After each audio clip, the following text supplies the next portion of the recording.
మనం ఉత్తరా ఫల్గుని నేర్చుకున్న తర్వాత హస్త నేర్చుకుని చిత్తకొచ్చాం. కన్యలోని 3 నక్షత్రాలు ఉన్నాయి. కన్యలో ఉన్న 3, ఉత్తర ఫల్గునిలోని 3 పదాలు, తర్వాత హస్త, తర్వాత చిత్తలోని 2 పదాలు. ఉత్తర ఫల్గునిలో మనము భగస్య ఉత్తరే అని చదివాం. భగ అంటే భగవానుడు అని అనుకున్నాం. కృష్ణుడికి దాన్ని అన్వయించుకున్నాం. తర్వాత కిందటి వారం మనం హస్తలో సవితురు గురించి నేర్చుకున్నాం. సవితురులోని తత్సవితుర్వరేణ్యం భర్గో దేవస్య ధీమహి అని అనుకున్నాం. భర్గో అనగానే ముక్కంటి అని అన్నాం కనుక శివుడు అని అనుకున్నాం. అలాగే ఇప్పుడు చిత్తలోని మిగిలిపోయిన ముగ్గురులో మూడవ వాడైన ఆ, బ్రహ్మ అన్నమాట. చిత్తలో కనబడేది మనకి బ్రహ్మ. ఇలా కూడా ఒక అర్థం చెప్పుకోవచ్చు. అసలు అర్థాలు చూద్దాం. మంత్రం చూడండి. ఇంద్రస్య చిత్ర ఋతం పరస్తాత్ సత్యం అవస్తాత్. ఇది మంత్రము. సో ఇందులో ఉన్న ఆ, దేవుడు అనగా దేవత, అధిదేవత, అధిష్టాన దేవత ఎవరంటే ఇంద్రుడు. చదువుకుంటున్న ఇంద్రుడు, లేదా రాజ్యభ్రష్టుడై తిరిగి రాజ్యాన్ని ఎలాగ పొందాలి అనుకుంటున్న ఇంద్రుడు, లేదా కష్టాల్లో ఉన్న ఇంద్రుడు తిరిగి మళ్ళా రాజ్యాన్ని పొందడానికి అవలంబించిన చదువు, తపస్సు వంటివి. కనుక ఇందులో మనకి ఏం కనిపిస్తుంది అంటే, ఇందులో ఉన్న గ్రహం ఏదున్నా సరే గట్టిగా పని చేస్తుంది, పని చేపిస్తుంది. మనిషి యొక్క శారీరక శ్రమ, డబ్బు సంపాదించడానికి, తన కుటుంబాన్ని జాగ్రత్తగా కాపాడుకోవడానికి తల్లడిల్లుతున్న వ్యక్తి అన్నట్టుగా కనబడుతుంది మనకి. డబ్బు సంపాదనకు ఉపయోగపడుతుంది, అలాగే ధర్మాచరణకి ఉపయోగపడుతుంది. ఎందుకంటే కష్టాలు వచ్చినప్పుడే మనిషి దేవుడి వైపు చూస్తాడు. కనుక ఆ ఏది ధర్మము, ఏది అధర్మము, ఇవన్నీ నేర్చుకుంటున్నాడు అన్నమాట ఇంద్రుడు. నేర్చుకుని ధర్మశాస్త్రాలన్నీ అవపోసన బట్టి ఆ తర్వాత మళ్ళా రాక్షసులు తన దగ్గర నుంచి పట్టుకెళ్ళిపోయిన రాజ్యాన్ని మరల ఇంద్రుడు పొందుతూ ఉంటాడు. ప్రతి యుగంలో ఇది జరుగుతున్నదే కదా. ప్రతిసారి ఇంద్రుడు తన యొక్క సింహాసనాన్ని పోగొట్టుకుంటూ ఉంటాడు. మళ్ళా రాక్షసుల దగ్గర నుంచి ఇంద్రుడు సింహాసనాన్ని పొందుతాడు. ఇంద్రుడు అంటే ఎవరో కాదు, నిజానికి మన ఇంద్రియాలు. 5 కర్మేంద్రియాలు, 5 జ్ఞానేంద్రియాలు ఉన్నాయి కదా. అంటే ఇంద్రియ లౌల్యము లేకుండా ఉన్న వాడికి జీవితంలో ముందుకెళ్ళడానికి అవకాశాలు ఎక్కువగా ఉంటాయి అన్నది ఆ, తాత్వికంగా ఒక సందేశం కింద తీసుకోవచ్చు చిత్తలో. మామూలుగా మన లౌకిక లోకానికి ఎలా అర్థం చేసుకోవచ్చును అంటే, బాగా కష్టపడ్డవాడు, బాగా ఆ, తను అనుకుంటున్నది సాధించాలి అని గట్టిగా మనస్సులోని స్థిరంగా ఒక ఇది లక్ష్యాన్ని పెట్టుకొని ఆ లక్ష్య సాధన కోసం పని చేస్తున్న వ్యక్తి. అది ఈ ఈ నక్షత్రం. ఈ నక్షత్రం ఏమిటి అంటే అన్నిటికంటే బ్రిలియంట్ గా ఉంటుంది. ఓకే, చూద్దాం. సో నక్షత్రంలోని అధిపతి ఇంద్రుడు అదితి కశ్యపుల కొడుకు. ప్రస్తుతానికి ఇంకా పాపం చదువుకుంటున్నాడు. పేద బ్రాహ్మణ కుటుంబంలో పుట్టాడు. డబ్బు తక్కువగా ఉంది, చదువుకుంటున్నాడు. ఎలాగైనా సరే లక్ష్య సాధన చెయ్యాలి, ఎలాగైనా డబ్బు సంపాదించాలి, దానికోసం ధర్మాచరణ చేసి ధర్మంగా రాజ్యాన్ని ఎలా గెలుచుకోవాలి అన్న దాని మీద ధర్మశాస్త్రాలన్నీ అవపోసన పడుతున్న ఇంద్రుడు. ఇది మనకి కనబడుతుంది ఒక దేవతగా, ఇంద్రుడిగా. ఇప్పుడు ఇంద్రుడు మనకు కనబడగానే మరికొంతమంది కనిపిస్తారు ఈ చిత్తా నక్షత్రంలోని. ఒకళ్ళు ఎవరు అంటే త్వస్తార్. ఇది కూడా ఒక ఆదిత్యుడు. లాస్ట్ టైం మనం నేర్చుకున్న ఆదిత్యుడు ఆ, సవితుర్. సవితుర్ అంటే చీకట్లో ఉన్నాడు ఇంకాను. బ్రహ్మ ముహూర్త సమయానికి కనిపిస్తున్న వ్యక్తి అంటే మనకు నిజానికి కనబడ్డ ఆయన లోపల ఉంటాడు. చీకటి, చిమ్మ చీకటి ఉంది, ఆ వెనకాల ఉన్నాడు సూర్యుడు. పొట్ట చీల్చుకొని అరుణోదయమై బయటికి రావాలి. ఆ అరుణోదయ కాంతి ఏదైతే ఉందో, ఏదైతే వేకువజామున మనకి తెల్లవారుజామున మొదటి రేఖ ఎప్పుడైతే కనబడి ఆ అరుణోదయ కాంతి వచ్చి సూర్యబింబం బయటికి వస్తున్నట్టుగా మనకు కనిపిస్తుందో, ఆ అతను త్వస్తార్. నిజానికి చూడండి, ఉత్తర ఫల్గుని తర్వాత పాల్గొన మాసం అయిపోతే ఏంటవుతుంది, సంవత్సరం అయిపోతుంది. చైత్ర మాసంతో మళ్ళా మనకి సంవత్సరం మొదలవుతుంది. కనుక ఇది ఒక ఆరంభానికి, చిత్ర అనేది ఒక ఆరంభానికి నాందిగా ఉంటుంది. ఆరంభం ఏమిటి అంటే, ఆరంభించేది ఎవరు? సృష్టి ఆరంభించే వ్యక్తిగా మనం తీసుకోవాలి. కనుక త్వస్తార్ అన్న వ్యక్తి బ్రహ్మకి తండ్రి. ఓకే, ఎవరైతే క్రియేషన్ చేస్తున్నారో, ఎవరైతే సృష్టి చేస్తున్నారో, ఆ సృష్టికర్తని సృష్టించిన సృష్టికర్త. ఓకే, సృష్టికర్తలకే సృష్టికర్త త్వస్తారు. ఎందుకంటే అంటే అర్థం ఏంటి అంటే రవి అన్నమాట.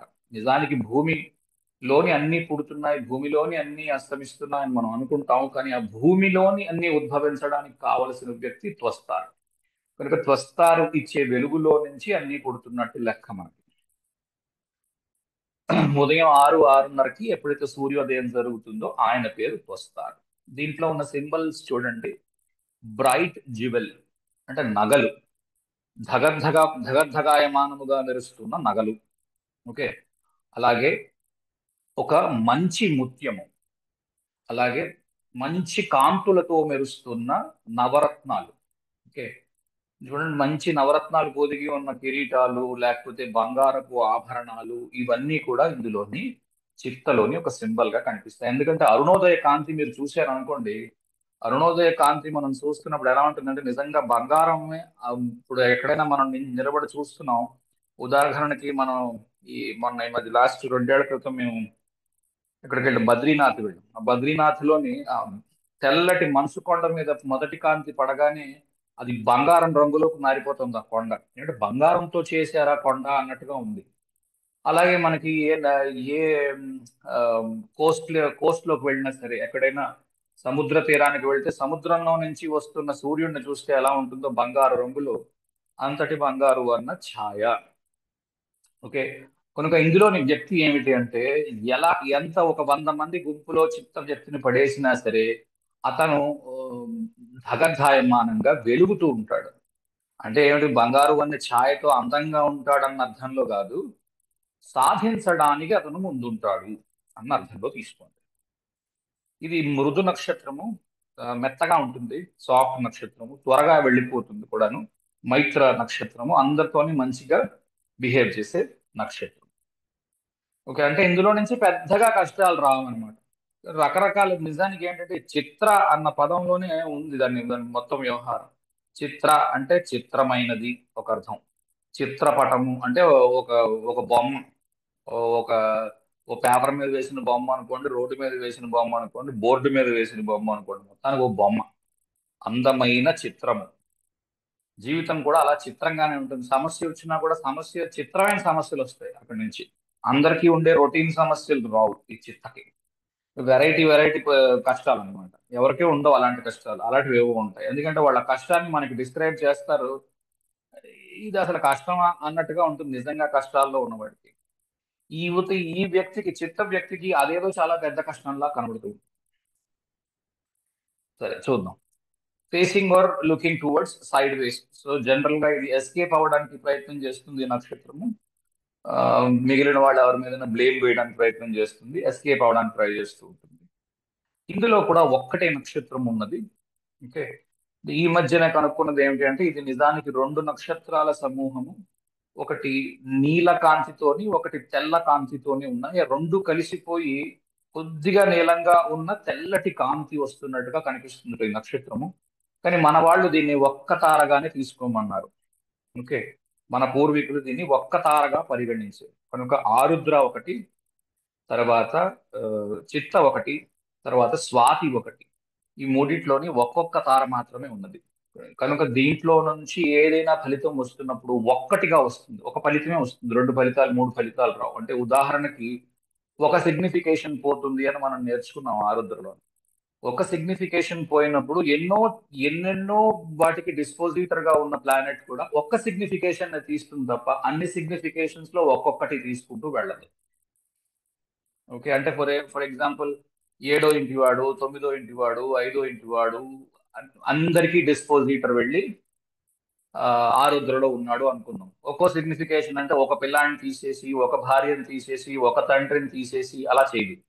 ఈ ఈ ముగ్గురులో ఎవరో ఒకళ్ళని జీవితంలో నుంచి దూరం చేయగలదు. అలాగే మంచి వచ్చినా కూడా ఒక్కటిగా వస్తుంది. ఓకే, ఇంకొంచెం లోపలికి వెళ్ళాక ఇంకొంచెం నేర్పిస్తాను, అప్పుడు అర్థం అవుతుంది ఇంకా బాగా. నిక్ నేమ్ చూడండి, star of opportunity, the brilliant one, the bright one, multi coloured one, work of art.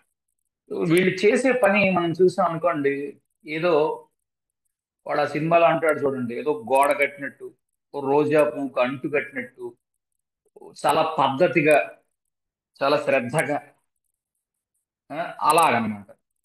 So అది చిత్ర. అంటే ఇప్పుడు ఎవరికైనా ఒక ఇన్స్ట్రక్షన్ ఇవ్వాలనుకోండి, జనరల్ గా మనం ఏం చేస్తాం, ఓ పని చేయాలనుకోండి, కింద మీరు ఏదో మేనేజర్ గా ఉన్నారు, మీ కిందన ఒక వ్యక్తి పని చేస్తున్నాడు. మీరు ఇన్స్ట్రక్షన్ ఇవ్వాలనుకోండి, ఎలా ఇస్తారు, మెయిల్ పంపిస్తారు, స్టెప్స్ రాసి పంపిస్తారు. ఇదిగో ఇది చేసేకి ఇది చేయి, ఇది చేసేకి ఇది చేయి, ఇది చేసేకి ఇది చేయి అని కొంతమంది పంపిస్తారు. కొంతమంది ఫోన్ చేసి చెప్పేస్తారు, ఇగో నువ్వు ఈ పని చేయి అంతే. ఓకే.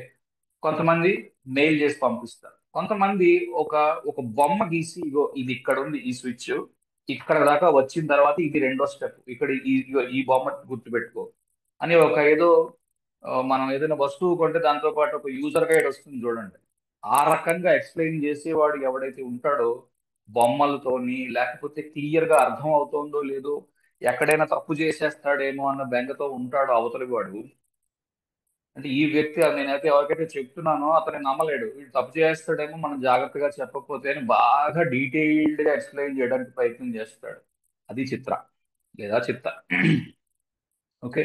అంతకంటే బ్రహ్మాండంగా ఎక్స్ప్లెయిన్ చేయడానికి ఇంకా కుదరదు. అంతటి బ్రిలియంట్ పర్సన్. ఓకే. సో చాలా బ్రైట్ గా మెరుస్తూ ఉంటుంది, మల్టీ కలర్డ్, మనకి చెప్పాను కదా, నీలపు రంగుతో కలిసిన తెలుపు రంగులో ఉన్న కాంతి అక్కడి నుంచి వస్తుంది కనుక చాలా అందంగా ఉంటుంది ఆ కాంతి. ఓకే. ఫౌండేషన్ అబౌవ్ లా. లా అంటే ఏమంటారు, న్యాయము. ఫౌండేషన్ బిలో, పునాది కిందన ఉన్నది ట్రూత్ అంటే సత్యం. ఈ రెండిటి మీద ఆధారభూతమై ఈ నక్షత్రం నడుస్తుంది. ఒకటి న్యాయము, రెండు సత్యము. ఛాలెంజ్ సినిమాలో చిరంజీవి అంటాడు, రాఘోపాలరావు అంటాడు, ఆ, చట్టపరంగా న్యాయపరంగా అన్న దాని మీద డిఫరెన్స్ చూపిస్తాడు చిరంజీవి. అలాగా ఇది న్యాయాన్ని చూస్తూ ఉంటుంది ఎక్కడికి వెళ్ళినా సరే. అంటే ముఖ్యంగా ఏంటంటే ఒక ధర్మ సంకటాల్లో పడుతూ ఉంటుంది ఈ నక్షత్రం. ప్రతిదాన్ని చేస్తున్న ప్రతి పనికి ఇది న్యాయబద్ధంగా ఉందో లేదు, ఇది ధర్మబద్ధంగా ఉందో లేదు, ఇది ఇది ధర్మమో కాదు, ఇది చేస్తున్న తప్పేమో, 10 మంది హర్షించరేమో, ఆ, ధర్మబద్ధంగా లేదేమో అన్న విషయాన్ని ఒక ధర్మ సంకటంలో వేసుకుని ప్రతి మారు చూసుకుంటూ ఉంటుంది. ఓకే. పుణ్యచయన శక్తి. దీంట్లో కావలసిన విషయం, చిత్రకి ఏం కావాలి అంటే, చిత్తా నక్షత్రానికి బాగా పుణ్యం సంపాదించుకోవడం కావాలి. ఓకే. పుణ్యం సంపాదించుకోవడం కోసము ఇక్కడ తనని తాను బలి చేసుకోవడానికి కూడా రెడీ అయిపోతుంది. ఓకే. పుణ్యం సంపాదించుకోవడం చాలా ఇంపార్టెంట్. ఫైనల్ డిజైర్ చాలా మంచి సంతానం కావాలి అని అనుకోవడం. ఓకే. ఆఖరుగా తనకు కావాల్సింది ఏంటి అంటే, మంచి సంతానం కావాలనుకోవడం, నన్ను చూసి నాలాగా 10 మంది తయారవ్వాలి అని అనుకోవడం చిత్ర. ఎందుకంటే త్వస్తార్ అన్న వ్యక్తి వచ్చిన తర్వాత, త్వస్తార్ని చూసి బ్రహ్మ నేర్చుకున్నాడు, త్వస్తార్ని చూసి విశ్వకర్మ నేర్చుకున్నాడు. ఏం నేర్చుకున్నాడు విశ్వకర్మ? కిందకొచ్చి ఆ, ఎలాగైతే ఇప్పుడు త్వస్తార్ ఏం చేశాడంటే పెద్ద గోళాన్ని తీసుకున్నాడు, అగ్నిగోళం. దీన్ని బిగ్ బ్యాంగ్ థియరీలోని మొత్తం అన్ని ప్లానెట్స్ కలిసిపోయి, గ్రహాలన్నీ కలిసిపోయి ఒక్క చోట ఉండేవి. సూర్యుడు లోపల అన్ని ఉండేవి. వాటన్నిటిని విడగొట్టి సూర్యుడి నుంచి ఆ, బుధుడు ఇంత దూరంలో ఉండాలి, శుక్రుడు ఇంత దూరంలో ఉండాలి, ఏమో భూమి ఇంత దూరంలో ఉండాలి, గురువు ఇంత దూరంలో ఉండాలి, గురువు అన్నిటికంటే పెద్ద గ్రహం అయి ఉండాలి, దాని తర్వాత శని కొంచెం పెద్ద గ్రహం అయి ఉండాలి, బుధుడు కొంచెం బాగా చిన్న గ్రహం అయి ఉండాలి, తర్వాత శుక్రుడు ఇంత చిన్నవాడై ఉండాలి, చంద్రుడు ఇంత వాడై ఉండాలి, భూమి చుట్టూ తిరుగుతూ ఉండాలి. అలాగే భూమి చుట్టూ తిరుగుతున్న సూర్యుడు, భూమి చుట్టూ తిరుగుతున్న చంద్రుడు, ఇద్దరు కలిపి సూర్యుడి చుట్టూ తిరుగుతూ ఉండాలి. ఇదంతా ఏర్పాటు చేశాడు. ఏర్పాటు చేసి భూమి మీదకి విశ్వకర్మని పంపించాడు. భూమి మీదకి వచ్చిన విశ్వకర్మ అంటే, ఎవల్యూషన్ ఎలాగైనా తీసుకోండి, ఆ తర్వాత బ్రహ్మ వచ్చాడు, ఆ తర్వాత బ్రహ్మ విష్ణు, బ్రహ్మని విశ్వకర్మ క్రియేట్ చేశాడు, అవన్నీ తీసుకోండి. తీసుకున్న తర్వాత విశ్వకర్మ ఆ ఇతను త్వస్తార్ దగ్గర నుంచి ఏం తీసుకున్నాడు అంటే, కిందకి వచ్చి భూమిని ఉపయోగిస్తూ, భూమిలో ఉన్న వాటినే ఉపయోగిస్తూ ఒక భవనం ఎలా కట్టాలి, ఓ వడ్రంగి పని చేసి ఒక బల్ల ఎలా కట్టాలి, ఒక కుర్చీ ఎలా తయారు చేయాలి, ఓ డైనింగ్ టేబుల్ ఎలా తయారు, అంటే ఈ రోజుల్లో ఒక వడ్రంగి పని, లేదా ఒక ఆర్కిటెక్ట్ చేసే పని. ఓకే. లేదా ఆమ్, ఏమంటారు, ఒక బిల్డింగులు కట్టే పని. సో కట్టడాలకు సంబంధించినది ఒకటి. తర్వాత ఆ, అంటే ఈ రోజుల్లో సాఫ్ట్వేర్ వాళ్ళకి ఎలా ఉపయోగపడుతుందంటే, ఆర్కిటెక్చర్ సాఫ్ట్వేర్ లో కూడా ఉంటుంది.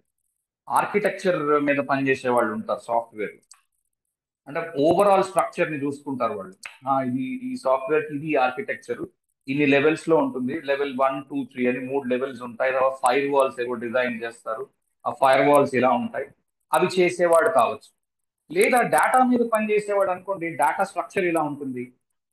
ఓవరాల్ గా పై నుంచి చూసినప్పుడు రెండు ముక్కల్లో చెప్పడానికి ఇలా ఉంటుంది. కిందకి వెళ్తే ఒక్కొక్క మెట్టు దిక్కుంటూ వెళితే ఇలా ఉంటుంది. ఆ స్ట్రక్చర్ ఎలా ఉంటుంది అన్నదానికి ఈ ఈ చిట్ట బాగా ఉపయోగపడుతుంది. ఓకే, దీంట్లో చూడండి, చిత్త అనగానే మనకి ఏమనిపిస్తుందంటే, చిత్ర అన్నాం అనుకోండి, చిత్రగుప్తుడు కనిపిస్తాడు. చిత్రగుప్తుడు యముడికి చిత్తం చిత్తం అంటూ ఉంటాడు. చూడండి, మనకి పాత సినిమాల్లో ఎక్కడ యముడిని చిత్రగుప్తుడిని చూపించినా కూడా చిత్రగుప్తుడు యముడిని చిత్తం చిత్తం అంటాడు. ఎందుకంటే యముడు ఏమి చెప్తే అది చెయ్యాలి చిత్రగుప్తుడు. ఓకే, ఈ అర్థంలో తీసుకున్నప్పుడు రెండు గ్రహాలు వేసుకున్నారు అనుకోండి. ఒకటి ఆ, భరణిలోని, మరొకటి చిత్రలోని. భరణిలో చెప్పిన పనిని చిత్రలో ఉన్న గ్రహం చేస్తుంది. ఓకే, ఇలా కూడా అర్థం చెప్పుకోవచ్చు. ఇంకోటి ఏంటి అంటే, చిత్త నిజానికి ఆ, అనుగమించగలదు. లేదా ఏదైనా ఉంది, దాన్ని మళ్ళీ కాపీ చేయగలదు, లేదా మళ్ళీ పెద్ద క్రియేషన్ చేయగలదు వద్దనుకుంది అంటే. ఓకే, అంటే ఎలా చెప్పవచ్చును, ఇప్పుడు ఏదో ఒక విషయం ఉంది, అది మళ్ళా తిరిగి పూర్తిగా దాన్ని మొదటి నుంచి నిర్మాణం చేయగలదు. ఎందుకంటే త్వస్తార్ ఏం చేశాడు, బ్రహ్మలకే బ్రహ్మ అయ్యాడు. కానీ టైం పడుతుంది ఆ బ్రహ్మలకే బ్రహ్మ అవడానికి. లేదా ఆ, విశ్వకర్మ ఏం చేశాడు, బ్రహ్మ దగ్గర ఉన్నదాన్ని చూసి దాన్ని ఒక ఇన్స్పిరేషన్ గా తీసుకుని కిందకి వచ్చి భూమిలో దొరికే వాటిని అన్నిటిని ఐడెంటిఫై చేసి దాంట్లో నుంచి వడ్రంగి పని ఎలా చేయాలి, దాంట్లో నుంచి సిమెంట్ పని ఎలా చేయాలి, లేకపోతే బిల్డింగ్ ఎలా కట్టాలి, ఇవన్నీ నేర్చుకున్నాడు. ఓకే, సో ఒక ఇన్స్పిరేషన్ లో నుంచి మరొక విషయాన్ని ఎలా చెయ్యాలి అన్న దాన్ని ఇన్స్పిరేషన్ పొందడం కూడా మీకు చిత్రం నుంచి కనిపిస్తుంది. ఓకే, అందమైనది ఎలా చెయ్యాలి, 10 మందికి కంటికి చూడగానే ఇంపుగా అనిపించేటట్టు ఎలా చేయాలి. ఒక ప్రెజెంటేషన్ ఉందనుకోండి, ఒక ఒక మైక్రోసాఫ్ట్ పవర్ పాయింట్ లో ప్రెజెంటేషన్ చేయాలి. వీళ్ళకి అప్పచెప్పండి, వీళ్ళు బ్రహ్మాండం చేసిస్తాడు. ఓ ఇలా ఇలా ఇలా చేయండి, ఇది ఇగో ఇవి కనిపించాలి, ఇవి టక్ టక్కని ఈ పాయింట్స్ లా కనబడాలి, ఇగో ఇది స్లైడ్ ఇలా ఉండాలి ప్రెజెంటేషన్. ఓకే, సో వీళ్ళ దగ్గర నుంచి మనం రివ్యూ చేయించుకోవచ్చు చిత్ర దగ్గర నుంచి. ఓకే, చిత్రగుప్త చాలా స్టోరీస్ ఉన్నాయి దీంట్లోని. అసలు నిజానికి కొంత కుదించవలసి వచ్చింది, వీలైనంత స్పీడ్ గా దీన్ని కవర్ చేస్తాను. మీరు ఓసారి మళ్ళీ లోపలికి వెళ్ళి చదవవలసి ఉంటుంది. చిత్రగుప్తుడు ఒక స్టోరీ, ఇంద్రుడు విశ్వామిత్రుడు ఒక స్టోరీ, ఇంద్రుడు త్వస్తారు, ఇంద్రుడు విశ్వకర్మ, హరిశ్చంద్రుడు, సావిత్రి సత్యవంతుడు, శుక్రుడి యొక్క నీచ. ఇవి ఇంచుమించుగా స్టోరీస్. మంత్రం ఒక్కసారి చూద్దాం. ఇంద్రస్య చిత్ర ఋతం పరస్తాత్ సత్యం అవస్తాత్. ఓకే, ఇంద్రస్య చిత్ర ఋతం పరస్తాత్ సత్యం అవస్తాత్. ఇంద్రస్య, ఇంద్రుడనే ఈ నక్షత్రము పగలు రాత్రి పనిచేసి సత్య మార్గాన్ని వెతుక్కుంటూ తనని తాను ఎలాగ స్థితిపరచుకోవాలి, తనని తాను ఎలాగ ముందుకు తెచ్చుకోవాలి. అంటే ఇందులో ఆర్థికాభివృద్ధి ఉంటుంది, స్పిరిచువల్ అడ్వాన్స్మెంట్ అంటాం. అంటే ఆధ్యాత్మికంగా ఎలా ఎదగాలి, ధర్మాన్ని ఎలా పాటించాలి, ధర్మానుష్ఠానం అంటాం. ధర్మాన్ని ఎలా పాటించాలి, ఆర్థికంగా ఎలా ఎదగాలి, రెండింటి మీద ఫోకస్ ఉంటుంది వీళ్ళకి. ఓకే, ఒక్కోసారి రెండు బ్రహ్మాండంగా చేస్తారు, ఒక్కోసారి ఏది చేయాలో తెలియక ధర్మ సంకటంలో పడుతూ ఉంటారు. అంటే ఎలా ఉంటుంది అంటే, ఒకటి చేస్తే తనకి బాగు జరుగుతుంది. ఓకే, ఇంకొకటి చేస్తే మరెవరికో బాగు జరుగుతుంది. అలాంటప్పుడు వీళ్ళు అవతలి వారికి నష్టం జరుగుతుందేమో అని చెప్పి తన బాగును వదిలేసుకుని అవతలి వారిని బాగుపరుస్తూ ఉంటారు. ఇంకా ఇది చిత్రంగా చేస్తారు పనులు వీళ్ళు. తనకి తాను శిక్ష వేసుకుని మిగిలిన వాళ్ళు బాగుపరచడానికి సిద్ధంగా ఉంటారు. మనం స్టోరీస్ చూస్తే ఇంకా బాగా అర్థమవుతుంది. ఓకే, చిత్త, ఇంద్రస్య చిత్ర. చిత్ర అంటే చిత్ర అనే నక్షత్రము చిత్రంగా ఉంటుంది, చిత్రంగా ఉంటుంది. కానీ ఆ మంచి ధగద్ధగాయమానంగా వెలిగిపోతున్నట్టుగా మనకి కనబడుతుంది. అంటే ఏదో చాలా అందగాడు కమల్ హాసన్ లాగా ఉంటాడు అనే ఉద్దేశంలో ఉండకండి. 10 మందిలోకి కూడా మంచి పేరు తెచ్చుకోగలిగిన వారు, తన కుటుంబంలో మంచి పేరు తెచ్చుకోగలిగిన వారై ఉంటారు.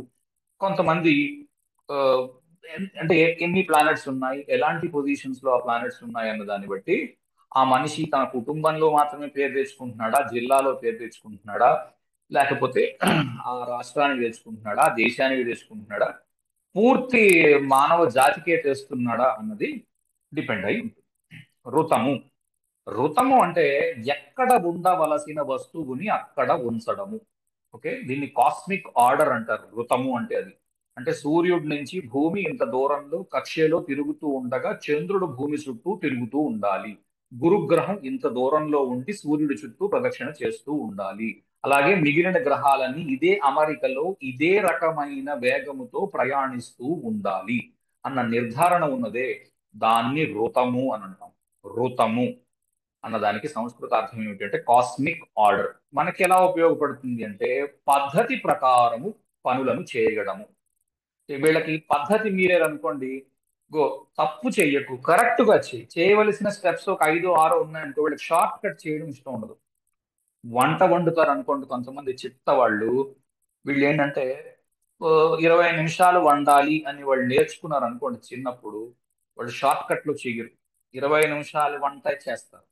ఇప్పుడు ఆధునిక పద్ధతుల్లో ఏంటి అంటే బాగా మంట పెట్టేసి, అంటే మంట పెంచి హెచ్చించి తొందరగా వండడానికి కావలసిన పరికరాలు అన్ని వచ్చాయి, అయినా కూడా వాళ్ళు అలా చేయరు. మంట తగ్గించి 20 నిమిషాల వంట చేస్తారు.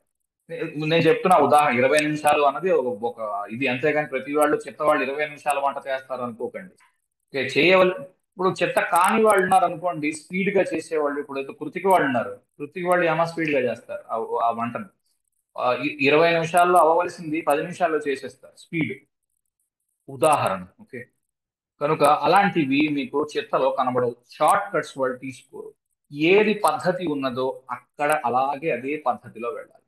రెండవది, ఓ ఈ వస్తువులు ఇంట్లో అమరిక చూశారనుకోండి, ఒక ప్యాటర్న్ ఉంటుంది, అలాగే అమర్చుకుంటారు వస్తువులు.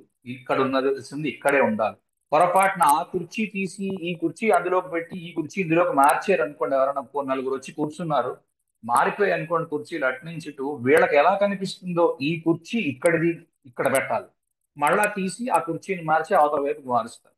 రెండు ఒకేలా ఉన్న కుర్చీలా ఉన్నప్పటికీ వాళ్ళు గుర్తుపట్టగలరు. అంత క్లియర్ గా ఉంటుంది వాళ్ళ విజన్. ఓకే, ఇది ఋతము. దీనికే ఆపోజిట్ లో మరొకటి ఉంటుంది, మూలా నక్షత్రంలోని నిర్రుతి.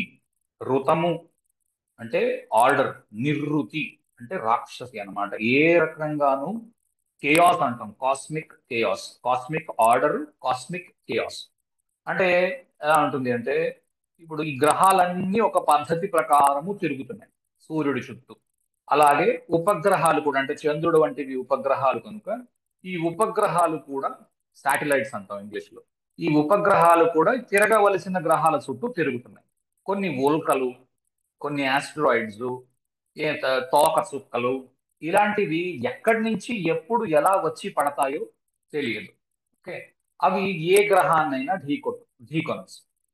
వాటిని మనము నిర్రుతముగా భావిస్తాం. అంటే అది కాస్మిక్ కేయాస్.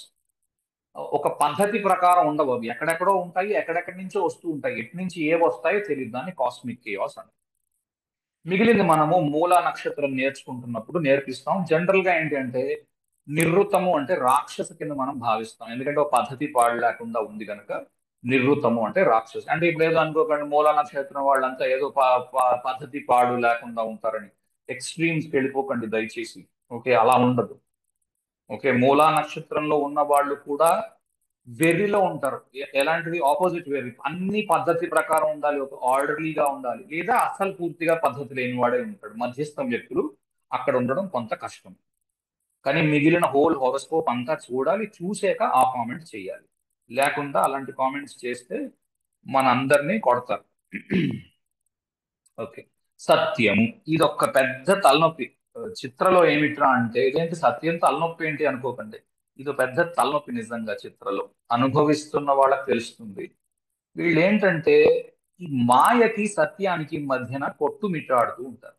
అంటే ఇప్పుడు ఉద్యోగం చేయాలి, చేస్తే డబ్బులు వస్తాయి, ఇది మాయా జీవితం, ఇది ఎందుకు చేయాలి? పరమాత్మ వైపు వెళ్ళిపోవడం మంచిది కదా. ఇంకెవరో వచ్చి చెప్తారు అలా చేయకూడదండి, మీరు భార్యను స్వీకరించాలి, పిల్లల్ని కనాలి, ఇవన్నీ చూడాలి అని చాగంటి వారు చెప్తూ ఉంటారు కదా. పుట్టగానే సన్యాసం గట్రా పుచ్చుకోకూడదు, భార్యను చూడాలి, పిల్లల్ని స్వీకరించాలి, ఇవన్నీ చెయ్యాలి అని. అలాంటివి విన్నప్పుడు ఓహో అది నిజం అనుకుని అటు వెళ్తూ ఉంటారు. ఈ మాయకి సత్యానికి మధ్యలో కొట్టుమిట్టాడుతూ వాళ్ళ జీవితాల్ని వాళ్ళ చేతులారా వాళ్ళే నాశనం చేసుకుంటూ ఉంటారు ఈ చిత్తవాళ్ళు. కారణం ఏమిటి అంటే ధార్మికంగా ఎలా ఉండాలి అన్న దాని మీద మంచి అవగాహన తెచ్చుకుంటారు. కొద్ది రోజులు కొద్ది వయస్సు వచ్చాక, అంటే ఓ 25 30 వచ్చాక అటువైపు మనస్సు లాగుతుంది ధార్మికం వైపు. అందుకే త్వరగా వాళ్ళు త్వరగా పెళ్లి చేసుకుంటే పర్వాలేదు. లేట్ అయిపోతున్నాం కంటే అనుకోండి, పెళ్లి 30 వచ్చి పరిపక్వత వచ్చేసింది మన మెదడుకి, ప్రతిదాన్ని లాజిక్ గా ఆలోచించడం మొదలెడతారు. లాజికల్ గా ఆలోచించి ఇది చేయడం వల్ల ఒకటి అవతల వారికి నష్టం జరుగుతుందేమో, ఎందుకు అవతల వారికి కష్టము, ఈ అవతల వారి గురించి ఆలోచించి తన జీవితాన్ని పాడు చేసుకుంటారు. ఉదాహరణకి ఇప్పుడు మనకి అందరికంటే గొప్ప సత్యము అనగానే గుర్తొచ్చే వ్యక్తి ఎవరంటే సత్య హరిశ్చంద్రుడు. సత్య హరిశ్చంద్రుడు సినిమా యూట్యూబ్ లో ఉంది. ఎన్టీ రామారావు గారు చేశారు సినిమా. బ్రహ్మాండంగా ఉంటుంది మొదటి నుంచి ఆఖరి దాకా. వదిలిపెట్టకుండా ఒక సీన్ కూడా ఆఖరి దాకా చూసేయండి. అందులో కూడా యమధర్మరాజు ఉంటాడు. ఏ కథ ఎంత బాగుందో. మొన్న ఈ మధ్యన మళ్ళీ చూశాను నేను, ఈ పాఠం చెప్పాలి కాబట్టి. ఏ అంటే కళ్ళు తుడుచుకుంటూ చూస్తూ ఉండడం అనుకోండి, వేరే విషయం. అయితే సత్య హరిశ్చంద్రుడు చాలా పెద్ద రాజు. తాను అనుకుంటే ఏదైనా చేయగలడు. అలాంటిది నీతికి కట్టుబడి విశ్వామిత్రుడికి మొత్తం అంతా ఇచ్చేయవలసి వస్తుంది. అది కాకుండా అతను కోరిన కోరికలు ఎలా ఉంటాయి అంటే, ఇంతకు ముందు నువ్వు నాకు దానం ఇచ్చేసింది కూడా, అది కూడా నేను నీకు అప్పు ఖాతాలో వేస్తున్నాను, దాన్ని కూడా కట్టు అంటాడు. అబ్బాయి నేను మొత్తం రాజ్యం ఇస్తాను కదండి, నా దగ్గర ఇంకేం లేదని చెప్పి ఒక మాటలో తప్పించుకోవచ్చు హరిశ్చంద్రుడు. హరిశ్చంద్రుడు ఆ పని చేయలేదమ్మో, ఇది అధర్మం, నాకు ఎక్కడ లేని పాపం తెచ్చి పెడుతుంది నా నెత్తి మీదకి అని చెప్పి, ఆ తాను చేసిన ఇంతకు ముందు ఇచ్చిన ధర్మాన్ని కూడా అప్పు కింద వేసుకుని ఆ అప్పు కూడా తీరుస్తాడు. తన సొంత భార్యని అమ్మేసి దాని ద్వారా వచ్చిన డబ్బుని తీసుకుని వెళ్ళి కడతాడు. అసలు ఆ ఇది చూస్తే ఆ సన్నివేశాలు చూస్తుంటే ఎంతటి కాఠిన్యుడికైనా సరే కళ్ళల్లో నీళ్లు తిరగకుండా ఉండవు. అలాంటి సిచ్యువేషన్స్ వీళ్ళకి వస్తాయి చిత్రలో. వీళ్ళు ధర్మం వైపు నిలబడటం కోసము పూర్తి వాళ్ళ జీవితాన్ని నాశనం చేసుకున్న వాళ్ళై కూడా ఉండవచ్చును. అంటే తన యొక్క సంపదని ఇంకెవరికో ఇచ్చేవలసి రావడము, ఇలాంటివి చేయడానికి కూడా వాళ్ళు వెనకాడరు. అబద్ధం చెబితే పాపం వస్తుంది, ఇలా ఎవరైనా నేర్పించారనుకోండి చిన్నప్పుడు, అంటే వాళ్ళు వాతావరణం బట్టి కూడా ఆధారపడి ఉంటుంది. ఒకటి ఖచ్చితంగా ఏం చెప్పొచ్చు అంటే, చిన్నప్పుడు వీళ్ళకి బాల్యంలో ఎంతో కొంత ఇబ్బంది ఉంది.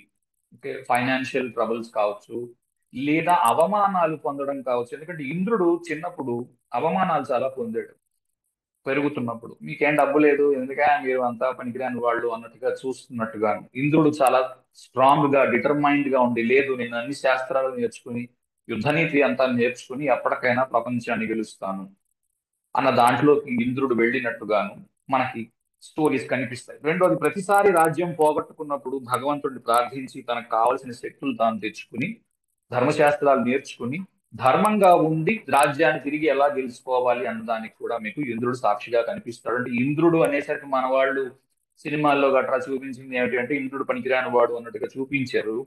ఆ, కానీ ఇంద్రుడు నిజానికి విష్ణు స్వరూపుడు. ఓకే, కనుక ఇంద్రస్య చిత్ర అనగానే, అంటే మన వాళ్ళు దేవతల్ని కూడా నిజానికి వదిలిపెట్టలేదు. ఎందుకంటే ఇంద్రుడు దేవతలందరికీ రాజు.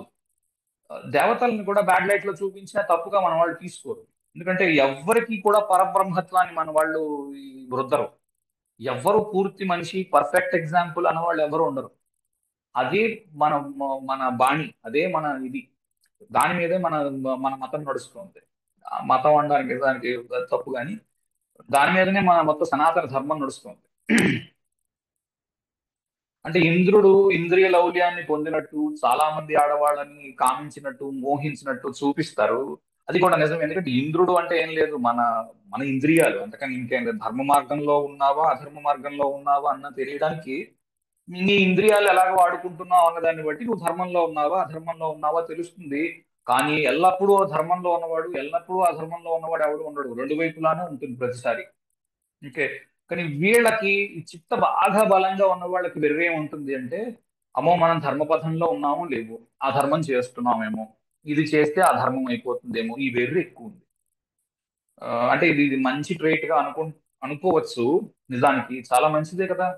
అధర్మం కాకుండా ధర్మం వైపు ఉన్నప్పుడు కరెక్టే. కానీ ఇక్కడ ఇంట్లో గిన్నెలు టింకీలు కొడుతున్నాయి అనుకోండి, మనం ధర్మం వైపు ఉండే ఏం ఉపయోగం? అంటే అధర్మం చేయడానికి నేను ఏదో ప్రోద్బలం చేస్తున్నాను అనుకోకండి. వీళ్ళకి మటీరియల్ ఇంట్రెస్ట్స్ మీద రాను రాను పోను వయస్సు పెరుగుతున్న కొద్దీ ఈ ఈ డబ్బు సంపాదన ఇవన్నీ అనవసరం. దేనికి? ఏం చేస్తాం వీటితో? ఓకే, ఇది పెరిగిపోతుంది. ఆ ఓకే, ఒక కుటుంబం, ఆ కుటుంబంలో పిల్లలు, మళ్ళీ వాళ్ళకి పిల్లలు, మళ్ళీ వాళ్ళకి పిల్లలు. ఏమిటి పిల్లలు పిల్లలు పిల్లలు కరెక్టే, ఎంత సంపాదిస్తాం? ఆ వైరాగ్యం ఉంటుంది చూడండి, అది ఎక్కడో దగ్గర మొదలవుతుంది. అక్కడి నుంచి ఏంటంటే, అంటే డబ్బు సంపాదించరు అని కాదు, సంపాదిస్తారు, బాగా సంపాదిస్తారు డబ్బులు యవ్వనంలో ఉండగా. ఎప్పుడైతే వాళ్ళకి మిడిల్ ఏజ్ రావడం మొదలు పెడుతుందో, వాళ్ళు ఒక ప్రణాళిక, ఒక పద్ధతి, లెక్క గీసేసుకుని పెట్టుకుంటారు. అచ్చా ఈ రెండు నావి బాధ్యతలు ఉన్నాయి, ఇవి అయిపోయాయి అనుకోండి, మరి నేను ఇంకా ఉద్యోగం చేయను. నేను హాయిగా కృష్ణారామ అనుకుంటాను, ఫ్రీగా ఉంటాను, నాకు లిబర్టీ కావాలి. ఎందుకంటే సత్యము అంటే ఏంటి అంటే, నిజానికి లిబరేషన్. లిబరేషన్ అంటే ఏమిటి? ఏ పని చేయవలసిన అవసరం లేకుండుట అన్నది ఒక అర్థము. మళ్ళా జన్మ లేకుండా శాశ్వత ఏదో శివ సాయుధ్యం అనుకోండి, లేకపోతే విష్ణు సాన్నిధ్యం అనుకోండి, ఏదో ఒకటి సత్యలోకానికి వెళ్ళిపోయి ఉండిపోవడము. ఎందుకంటే సత్యలోకము సత్యము. ఓకే, అన్న దాని మీద ఉండడం కోసం ఎక్కువ ఆరాట పడుతూ ఉంటారు. అది నిజంగా జరుగుతుందో లేదో, ఎందుకంటే వెళ్ళిపోయిన వాడు ఎక్కడికి వెళ్తున్నాడో మనకు తెలియదు. సరే. చిత్రగుప్త చిత్రగుప్తుడిని చూడండి. చిత్రగుప్తుడు చిత్తం చిత్తం అంటూ యముడు ఏం చెబితే అది చేస్తూ ఉంటాడు. కనుక వీళ్ళు జనరల్ గా, సాధారణంగా వాళ్ళ బాస్లు ఏం చెప్తారో ఆ బాస్ ని దైవంగా భావిస్తూ ఉంటారు. ఆయన ఏం చెప్తే అది చేస్తూ ఉంటారు. కనుక ఎవరైనా మంచి ఎంప్లాయీని ఎవరైనా పెట్టుకోవాలనుకుంటున్నారు అనుకోండి, ఇంటర్వ్యూ జాతకం చూసి పెట్టుకోవాలి అనుకుంటే చిత్త వాళ్ళని పెట్టుకోండి. బాస్ ఏం చెబితే బాస్ చెప్పింది వేదం వీళ్ళకి. ఎలాగైతే చిత్రగుప్తుడికి యముడు చెప్పింది, తన బాస్ చెప్పింది వేదము, అదే రకంగా బాస్ కి కంప్లీట్ గా రెస్పెక్ట్ ఇస్తూ ఉంటారు, చాలా జాగ్రత్తగా ఉంటారు. కానీ బాస్ అధర్మవర్తి అయి ఉన్నాడు, బాస్ ఒకవేళ తప్పు చేస్తున్నాడు అని తెలిసింది, అధికారి తప్పు చేస్తున్నాడు అని తెలిసింది, ఆ అధికారిని కూడా తిట్టి రాగలరు. ముందు తిట్టేస్తారు, తర్వాత బాధపడతారు, అరే రే రే అనవసరంగా తిట్టేశాను బాస్ ని. కానీ గట్టిగా తిడతారు వీళ్ళు. ఓకే, చిత్రలో పెద్ద బాధ ఏమిటి అంటే, ముందు అసలు ఆలోచించకుండా తిట్టేయడము, తర్వాత అనవసరంగా తిట్టాము అని బాధపడడం. ఇది కూడా ఒక పెద్ద ట్రేట్ గా మనకు కనిపిస్తుంది. ఎందుకంటే విశ్వామిత్రుడికి ఉంది అది, తర్వాత చూపిస్తాను. అంటే అక్కడ చెప్పడం మర్చిపోతానేమో అని ఇక్కడ చెప్పేశాను ముందే. తర్వాత బాస్ కి చాలా జాగ్రత్తగా ఉండడం. ఎందుకంటే మీరు సత్య హరిశ్చంద్రుడు ఏం చేశాడు అంటే, విశ్వామిత్రుడిని తన స్వామి అనుకున్న తర్వాత విశ్వామిత్రుడు ఏం చెప్తే అది చేశాడు. మొత్తానికి తనని తానే అమ్మేసుకుని ఎప్పుడైతే కాటి కాపరికి అమ్ముడు పోయాడో, అప్పుడు కాటి కాపరి కల్లు కుండ ముయ్యరా అంటే కల్లు కుండ మూసాడు. ఎంత దారుణంగా ఉంటుందంటే అది చూస్తుంటే, అమ్మ బాబోయ్, మొత్తం రోమాలన్నీ నిక్కబొడుచుకుని అక్కడికక్కడే ఆ కల్లు కుండ మొయ్యమన్న వాడిని చంపేద్దామన్నంత కోపం వస్తుంది. ఆ తర్వాత మనకి చూపిస్తారు, అతను కల్లు కొండ మొయ్యమన్నవాడు ఎవడో కాదు, యమధర్మరాజు అని. ఓకే, ఇంకొకటి ఏంటి అంటే, చిత్రగుప్తుడు విపరీతమైన పని చేస్తాడు. ఎందుకంటే యముడు నిజానికి ఏంటి అంటే, చిత్రగుప్త ఇవాళ ఎవరున్నారు పాపులు అని అడుగుతాడు. అంటే చిత్రగుప్తుడు దానికి తగ్గ కసరత్తు అంతా చేస్తాడు. చేసి ఇగో వీళ్ళందరూ పాపుల లిస్టు ఇదిగో ఇది, వీళ్ళకి వేయవలసిన శిక్షలు ఇదిగో ఇవి, మీరు సరే అని సంతకం పెడితే శిక్షలు అమలు అవుతాయి అంటాడు. అంటే చిత్రగుప్తుడు ఎంత పని చేయాలి? యముడు కంటే ఎక్కువ పని చేయాలి కదా.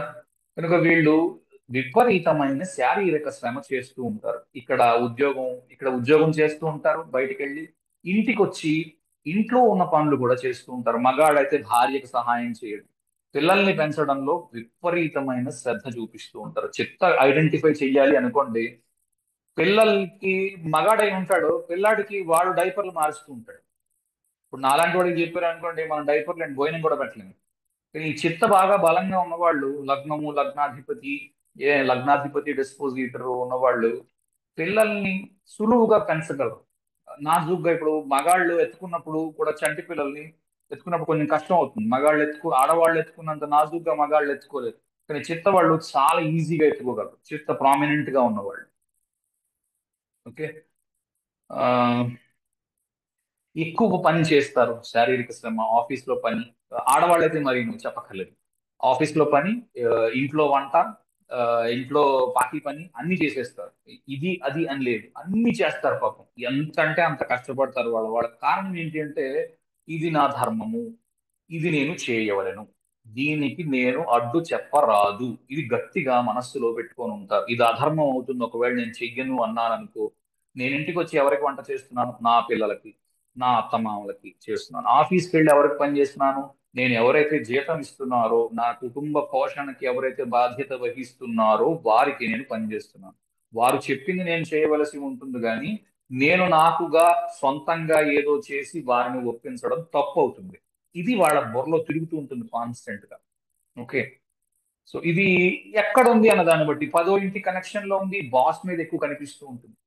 ఆ, చంద్రుడే అక్కడ ఉన్నాడు, పూర్తి క్వాలిటీస్ రావచ్చు. లగ్నము, లగ్నాధిపతి, డిస్పోజిటర్స్ ఉన్నారు, అప్పుడు కూడా రావచ్చు. సప్తమాధిపతి ఎలా ఉన్నాడు, భార్య ఎలా ఉండొచ్చు.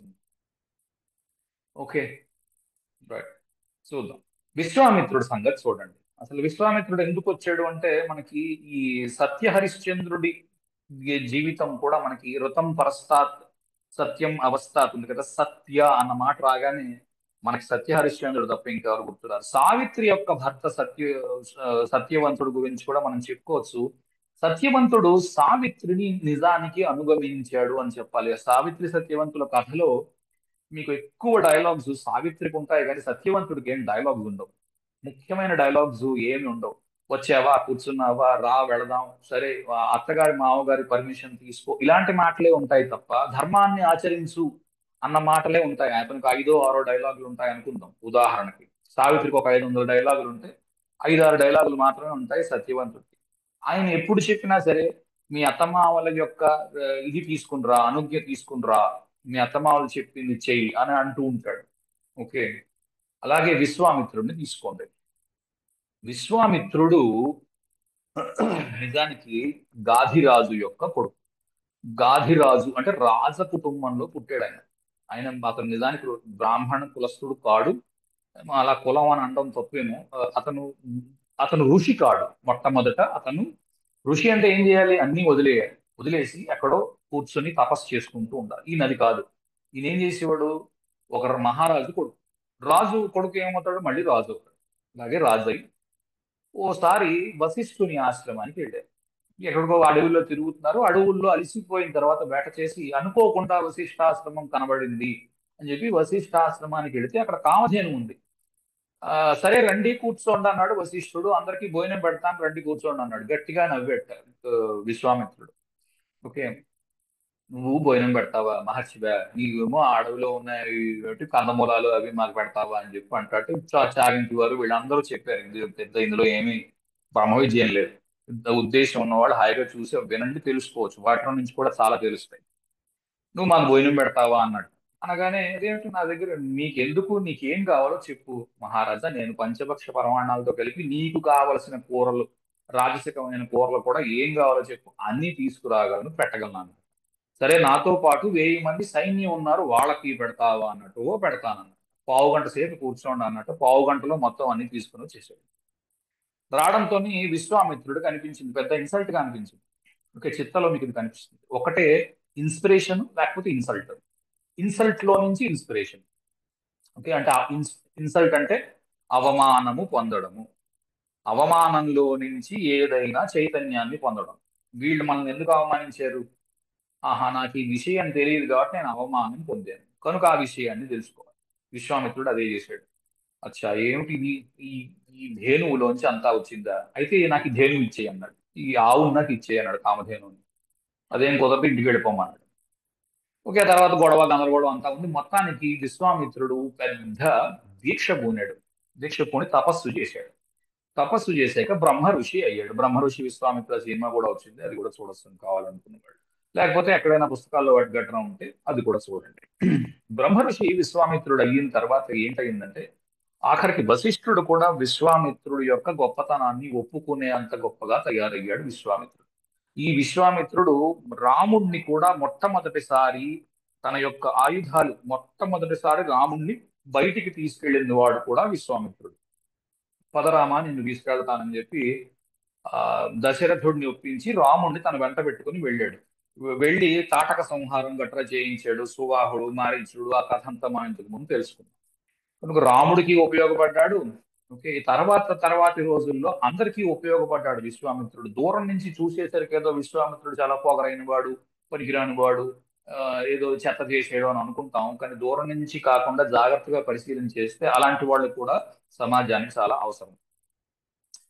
ఇప్పుడు సత్యహరిశ్చంద్రుడి యొక్క గొప్పతనాన్ని విశ్వామిత్రుడు పరీక్ష చేసి నిర్ధారిస్తే కథ మనకి హరిశ్చంద్రుడి యొక్క కథగా మనకి తెలిసింది.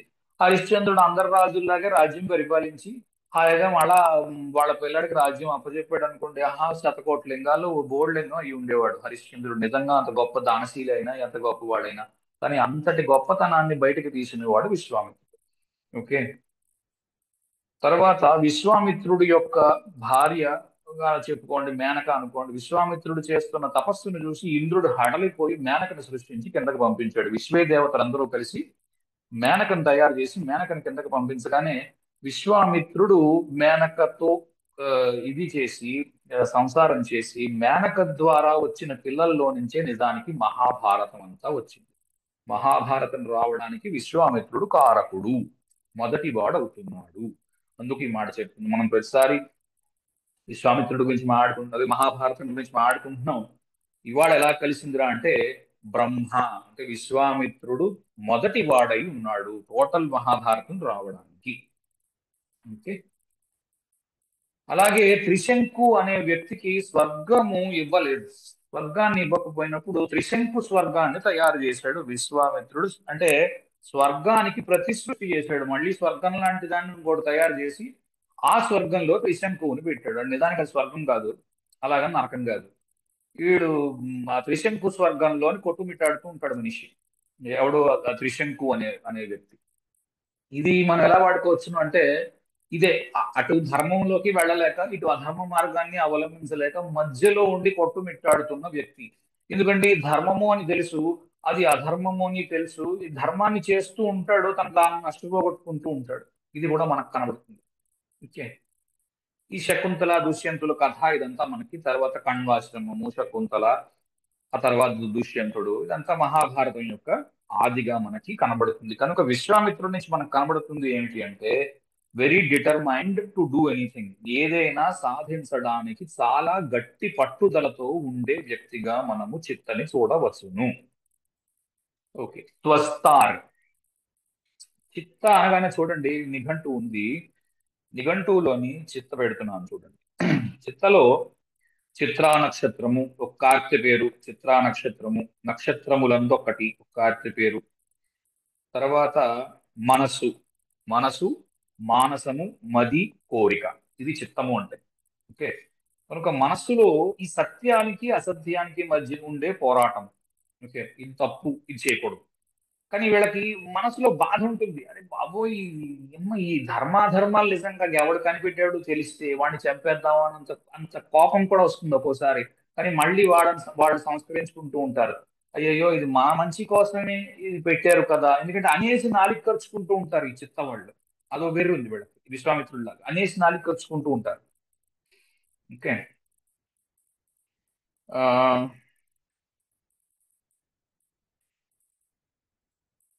చిత్ర చిత్రలో ఉంది అది. ఇగో చిత్ర త్వాష్ట్రి. త్వాష్ట్రి అంటే త్వస్తార్ అనమాట. త్వస్తార్, త్వాష్ట్రి. ముత్యపు రిక్క, ముత్యపు సవటు అంటే ముత్యము లాంటిది. ముత్యపు నక్షత్రము. ముత్యం చూడండి, నీలము తెలుపు కలిగిన కాంతి, కలిపిన కాంతి బయటకు వస్తూ ఉంటుంది. ఓకే, త్వాష్ట్రి అంటే త్వస్తార్ అందులో నుంచి బయటికి వచ్చిన వాడు, లేదా త్వస్తార్ లోంచి బయటికి వచ్చినది చిత్త అన్న అర్థంలో కూడా మనం తీసుకోవచ్చు. సో త్వస్తార్, త్వస్తార్ నిజానికి ఏంటి అంటే బ్రహ్మకి తండ్రి, మొట్టమొదటగా వచ్చినవాడు. అందుకనే మనకి మొదటి మాసము చైత్ర మాసము. చైత్రము అంటే చిత్ర నుంచి వచ్చింది కనుక చైత్రము. రామనవమితో అదే ఉగాదితో మొదలయ్యి రామనవమి వసంత నవరాత్రులతో మొదలవుతుంది చైత్రమాసం. ఓకే, మొదటి దేవుడు రాముడుగా మనం చూస్తున్నాం. అయితే ఇందులో ఎలాంటి వారు కనిపిస్తారు అంటే ఆ, అట్టడుగు నుంచి పైకి వచ్చిన వారు. చూడండి, సూర్యోదయ కాలానికి బాధపడుతున్న సవితుర్ని మీరు కిందటి వారం చూశారు. అరే రే, నేను బయలుదేరి ఇంకా రావాలి, వెలుగు రావడం లేదే అని చీకటిలోనే మగ్గిపోతున్న సవితురు కిందటి వారం కనబడతాడు. కానీ అది బ్రహ్మ ముహూర్తం. అందుకనే అతను భగవంతుడు అయ్యాడు. సవితురు భగవంతుడు అవడానికి కారణం ఏమిటంటే ఇది బ్రహ్మ ముహూర్తంలో ఉన్నది. ఇంకా తర్వాత మనకి సూర్యోదయం మొదలైపోతుంది. సూర్యోదయానికి ముందు మనము లేచి సూర్యుడిని మనము మేల్కొల్పాలి. ఇది మన వాళ్ళు పెట్టిందయ్యా. సూర్యుడు మర్చిపోకు దయచేసి, మేము ఇక్కడ భూమి మీద ఉన్నాము, మమ్మల్ని బ్రతికించు, మమ్మల్ని లేపు అని రోజు మనం సంధ్యావందనం చేస్తున్నాం. అంటే అందరూ ఆ టైంకి చేస్తున్నారా అనుకోకండి, నేను కూడా చేయడం లేదు ఆ టైంకి. అయితే ఈ మొట్టమొదటిగా మనకి సూర్యకాంతి రాగానే అన్ని కనబడడం మొదలు పెడతాయి కదా. చీకట్లో మన కళ్ళు అవుపడవు, ఏం కనిపించదు. కనిపించడం ఏంటి? మనకి మొట్టమొదటిగా కనిపించే వ్యక్తి ఎవరు అంటే త్వస్తారు. ఓకే, ఈ త్వస్తారు రకరకాల చోట్ల రకరకాలుగా మనకి కనిపిస్తాడు. త్వస్తారు ఇంద్ర కథ రాద్దాం అనుకున్నాను, మర్చిపోయినట్టున్నాను, ఇక్కడ రాయలేదు. త్వస్తారు ఇంద్రుడి కథ ఏంటంటే ఆ, ముందు త్వస్తారు సూర్యుడి కథ కూడా చూద్దాం. త్వస్తారు ఎలాంటి వ్యక్తి అంటే త్వస్తారకి ఒక కూతురు ఉండేది, సంజన. ఆ సంజనకి రవికి పుట్టిన వాళ్ళు మనం ఇంతకు ముందు నేర్చుకున్నాం. సంజనకి పిల్లలు ఛాయాదేవి పిల్లలు నేర్చుకున్నాం మనం. అశ్విని నక్షత్రంలోని భరణి నక్షత్రంలో ఛాయకి పుట్టినవాడు శని, అలాగే సంధ్యాదేవికి పుట్టినవాడు అశ్విని కుమారుడు. ఓకే, కనుక ఈ అశ్విని యొక్క సారీ ఈ సంజనాదేవి యొక్క తండ్రి త్వస్తారు. ఈ రకరకాల చోట్ల రకరకాల పేరుతో ఉండవచ్చును, ఎందుకంటే ఇతను కూడా ఒక రవే. ఇతను కూడా రవి రూపమే కనుక రవికి పుట్టి రవిని పెళ్లి చేసుకొని మళ్ళా రవిని కన్నది అన్న అర్థంలో అనమాట. అంతే, మనం ఆత్మావై పుత్రనామాసి అన్న సూత్రం మనకి కూడా వర్తిస్తుంది అంటూ ఉంటారు చూడండి. అంటే మనమే మన భార్య యందు మళ్ళా తిరిగి పుడుతున్నాము. ఓకే, కనుక ఆ, మీకు ఎప్పుడైతే సూర్యుడి యొక్క తేజస్సు బాగా ఎక్కువైపోయి సంధ్యాదేవి పారిపోయి వచ్చేసి త్వస్తారు దగ్గరకు వచ్చి తన బాధ వెళ్ళగక్కుతుందో, అతని తాపము నేను భరించలేకపోతున్నాను అని సూర్యుడిని ఇంటికి పిలిచి కూర్చోబెట్టి సూర్యుడిని ముందు చెక్కేశాడు. చెక్కేసి ఇగో ఇంతటి కాంతి నీకు ఉండరాదని చెప్పి అందులోని కొంత కొంత భాగాన్ని తీసేసి వాటిని గ్రహాల కింద విసిరేశాడు. అది త్వస్తారు చేసిన పని. ఇది నిజంగా సాధ్యం అవుతుందా అండి? సూర్యుడిని ఒక కుర్చీలో కూర్చోబెట్టి అతనికి క్షవరం చేసి పక్కకు పంపించగలరా అండి? అలా ఆలోచించకండి. ఇది ఒక మెటాఫోర్ లాగా మనకి నేర్పిస్తున్నారు. అంటే మనకి ఎలాగ ఫార్మ్ అయింది ఎవల్యూషన్ అని చెప్పడానికి ఆనాటి పరిస్థితులకి చెప్పిన విషయం. ఈనాటికి అది సరిపోతుందా లేదో చూసుకోవాలి. నిజానికి ఒకటి సరిపోవట్లేదు, జాతకం విషయానికి ఆ పరిశీలనకి సరిపోతుందో లేదో చూసుకోవాలి. అనవసరమైన ఆక్షేపణలు చేయడం వల్ల ఎవరికి ఉపయోగం లేదు. అయితే వెనక్కి వద్దాం. ఈ త్వస్తారు మీకు ఇంద్రుడికి కూడా త్వస్తారికి సంబంధం ఉంది. ఇంద్రుడు త్వస్తారికి ఒక కొడుకు ఉండేవాడు. అతను ఋత్విక్గా ఉండేవాడు. ఆ, విశ్వరూప అతని పేరు. విశ్వరూప ఋత్విక్గా ఉండేవాడు. ఆ, మన దేవతలందరికీ ఋత్విక్ అంటే ఏం లేదు, కార్యాలు చేయించేవాడిని. అంటే ఇప్పుడు ఏదో మీ ఇంట్లో బారసాల ఉంది, ఏదో యజ్ఞం చేయించాలి, ఋత్విక్ అంటారు అతను. ఆ ఋత్విక్ యజ్ఞాలు చేయించేవాడు. చేయిస్తూ అలాగే రాక్షసులకు కూడా కొంత ఆ, సహాయం చేసేవాడు. వాళ్ళు ఒకవేళ పిలిచారు అనుకోండి, మా ఇంట్లో ఈ కార్యం చేయని వాళ్ళు కూడా చేసేవాడు. ఆ విషయం ఇంద్రుడికి నచ్చలేదు. ఇంద్రుడు ఆ విశ్వరూపాన్ని చంపేశాడు. చంపేస్తే ఇంద్రుడికి మీద పగబట్టాడు త్వస్తారు. నిజానికి త్వస్తారు కొడుకు ఇంద్రుడు కూడా అవుతాడు, త్వస్తారు కొడుకు విశ్వరూప కూడా అవుతాడు. ఇంద్రుడి మీద పగబట్టిన త్వస్తారు తాను మరొక విషయాన్ని తయారు చేస్తానని వృత్రాసురుణ్ణి తయారు చేశాడు. వృత్రాసురుణ్ణి తయారు చేసిన ఇంద్రుడు విత్రాసురుడిని తయారు చేసిన త్వస్తారు మళ్ళా ఇంద్రుడి దగ్గరికి వచ్చి, ఇదిగో నీకు మరో ఒక వజ్రాయుధాన్ని తయారు చేసి ఇస్తానని చెప్పి వజ్రాయుధాన్ని ఇంద్రుడికి ఇచ్చాడు. అంటే చెప్పరావడం ఏమిటి అంటే చేసేసి నాలుగు ఖర్చుకోవడం. ఓకే, ఇంద్రుడి మీద పగబెట్టి వృత్రాసురుడిని తయారు చేయడం తప్పు. మళ్ళా ఇంద్రుడి దగ్గరికి వచ్చారే, అనవసరంగా వీడిని అసురుడిని తయారు చేసిన వాడిని నువ్వే చెప్పు అని చెప్పి దధీచిని కూర్చోబెట్టి ఆ మొత్తం అంతా ఒలిపించి అతన్ని చంపించి ఆ ఎముకను తయారు తీసి దాంట్లో నుంచి ఒక ఆయుధాన్ని తయారు చేసి వజ్రాయుధంగా మళ్ళా ఇంద్రుడికి తీసుకున్నట్టే చంపమని చెప్పడం అన్నమాట. అంటే కంగారులో తప్పులు చేయడం, వాటిని మళ్ళీ సరిదిద్దుకుంటూ ఉండడం, ధర్మ మార్గంలోకి వెళ్తూ ఉండడం.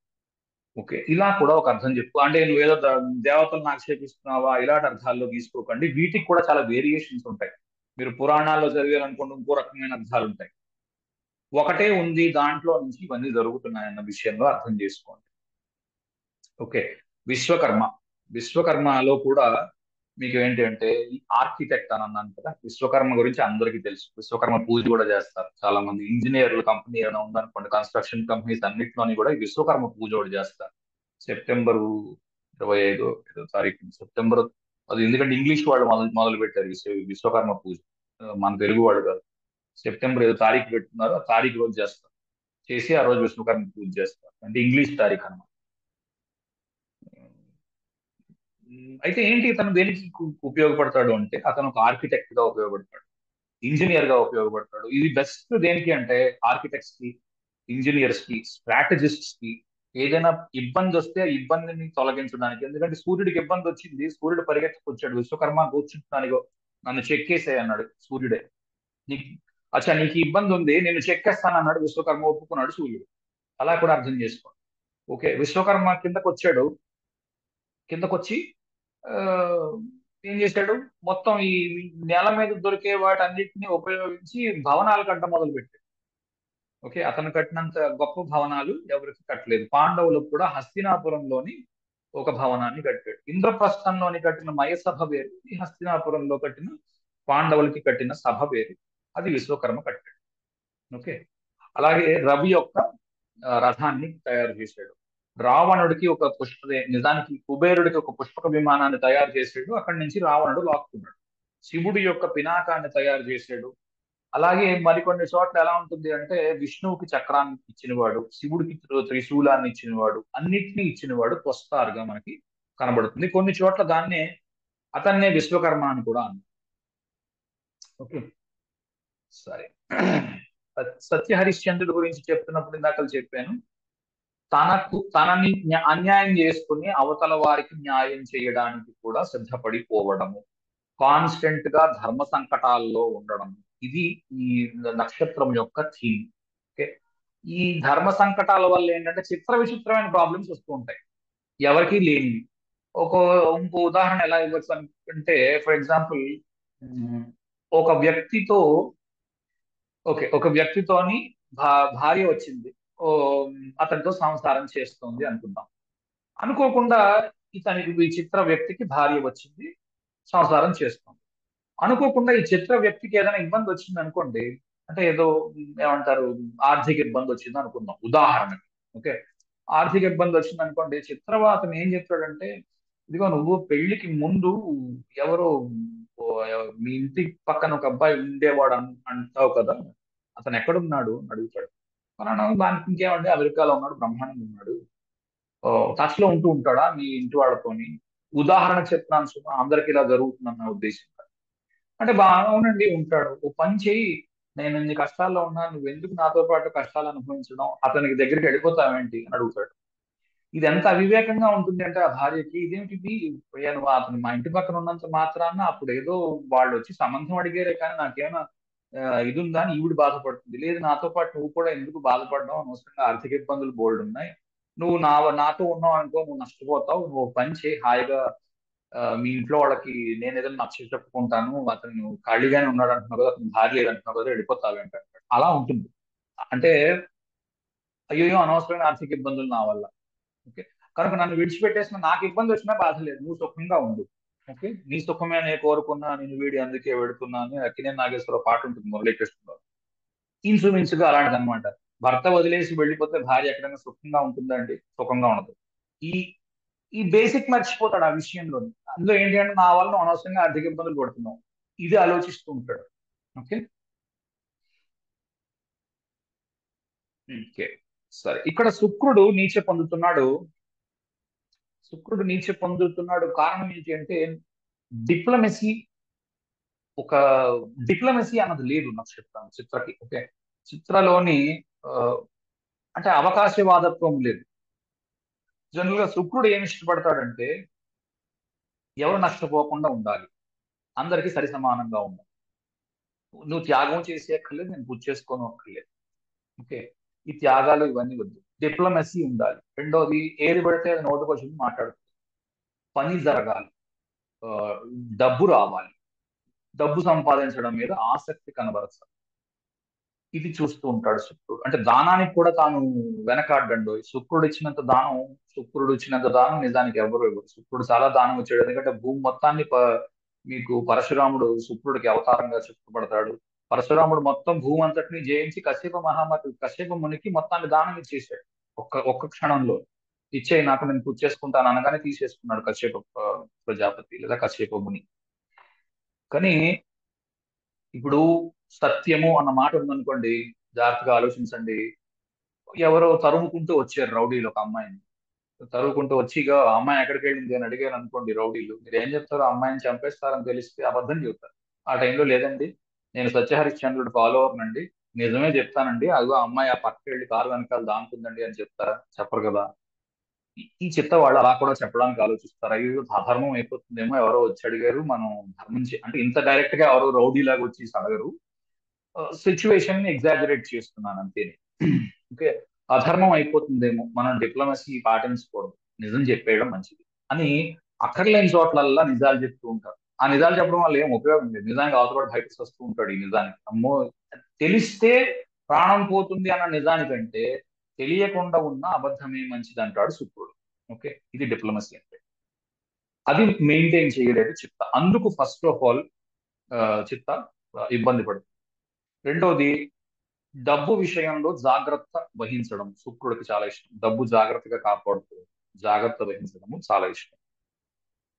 అంటే ఏదో శుక్రుడు నీచలో ఉన్నవాడు అందరూ డబ్బు జాగ్రత్త వహించరు అనే ఉద్దేశంలో ఉండకండి. ఇంకా మీరు అలాగా ఆలోచిస్తున్నారు అనుకోండి, మీరు చాలా ఇంకా ఎల్కేజీ కాదు, నర్సరీ కంటే కింద ఉన్నారనమాట.